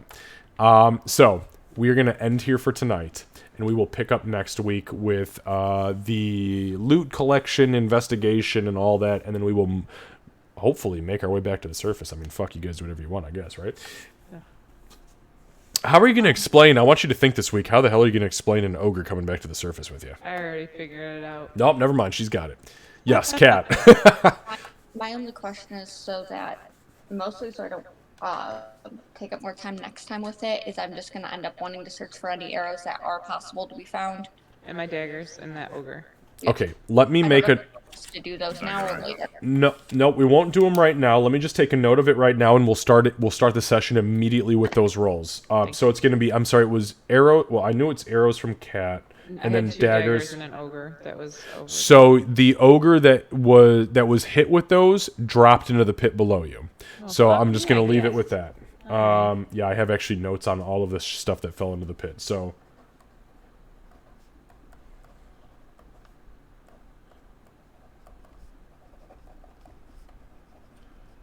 Okay, and Kat, I have your notation here as far as the arrows are concerned, and I'm assuming that you're going to be searching up in the area that you were blasting bitches left and right, correct? Yep, in the 2 areas where I know I made contact with things, because anything else I'm assuming is probably in the abyss or problematic. Okay, noted. All right, any more questions from anybody else before we jump out of here for tonight? Nope. I'm good.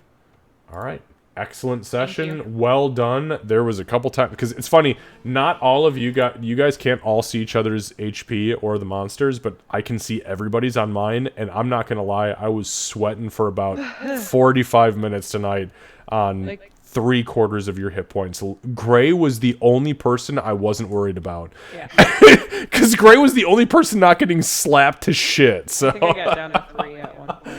3 hit points. Oh shit. I went That was I really went low. to 9, but I also stood in the center of 2 torchlight things, like a blind fool. Yeah. It was bad business for a little bit there. To be fair, I did spend like 3 turns just running up and down. Yeah. Oh, But you investigated a lot of really good things, and the fact that you lured an ogre to its death That's through what the I was only saying. trap I had on this goddamn map, I was like, man, fuck you. Well, then you lured the other one to its death by allowing the ogre on our side to move. That is true. That is true. That's I actually sent Lucy a message during that and said, I think you just turned this around for us. All right, guys, we will see you next weekend on Sunday for D&D. Yeah, and I think, oh, fuck, God, next week we've got Saturday D&D too, don't we? Yes, we do. Oh, there's so much crazy shit happening. Okay. Don't say that like it's a bad thing. I am clinging to that. I- I'm doubling my hours every week right now, almost. Oh, hell I'm yeah. looking for it. Gotta save that bread so you can, I don't know. That's I That'd don't. be good food. Make too. a sandwich? That is true. Yeah, it's gonna be. It's November, so it's gonna be our Thanksgiving feast, and I'm doing vegetarian stuffing, pierogies that are also vegan, and we are doing green bean casserole, which will also be vegan. And yeah, it's just gonna be a fucking. So It's gonna be good. a feast. The only thing you can't eat is the actual turkey that I will have slaughtered 3 days prior and cooked. I mean, In the you no, backyard. you no. What the fuck, Candace? You I'm said not you gonna were kill that slaughtering fucking. it. Well, yeah, I know. I said I'm going to have slaughtered. I'm not going to murder a turkey in our backyard. They'll throw me in fucking jail for that. That's true, they would. I could kill it in the Well, basement. Nobody would hear it scream. Can I just like in already call, space. can I already call dibs on like leftovers? Because holy fuck, that sounds. Doesn't that sound We've good? already got it set up. Trust me. Our Thanksgiving. Well, yeah, you were here last year for Thanksgiving, weren't you? Nope. No. Oh, you were just after that, weren't you? I came in December, yep. because I have had the stuff for your guys' presents that's been sitting in my crafting thing for the past year. Holy I'm shit. so busy with work. Wow. Every Fuck. single game, I keep going and I get it out like a week beforehand. I'm like, yeah, I'm gonna make it. They'll get their Christmas presents from 2021, and then I don't know. You might get them eventually. Well, hey, we're excited about it anyways. Okay. Have a fantastic week at work, my friends. Lucy, have an excellent week at school. I know you've got a lot of LARP shit going on, so I really hope that your LARP continues to go as well as it is. And I encourage those late nights because those are the Yeah, they're the best. They best. create the best stories, so keep Yes, having they fun do. with it. But you better stick to your fucking guns and get good grades, or I'm going to fly to the UK and then follow you to Africa and kick the shit out of you. I was about to say, I actually have 3 assignments due in 5 days. Oh my god, you better get that shit done, son! I have been working on them slowly because they've been given like a week ago, so I have been slowly just doing them. Excellent. Ugh. Well, we'll see you. If we don't see you this week and we don't see you streaming this week, we'll know what's up. I'll keep contact with you, and if nothing else, we'll see you next week for D&D. Okay. All right. All right, guys. See you soon. Thanks, everyone. Night, everybody. Night. Good night.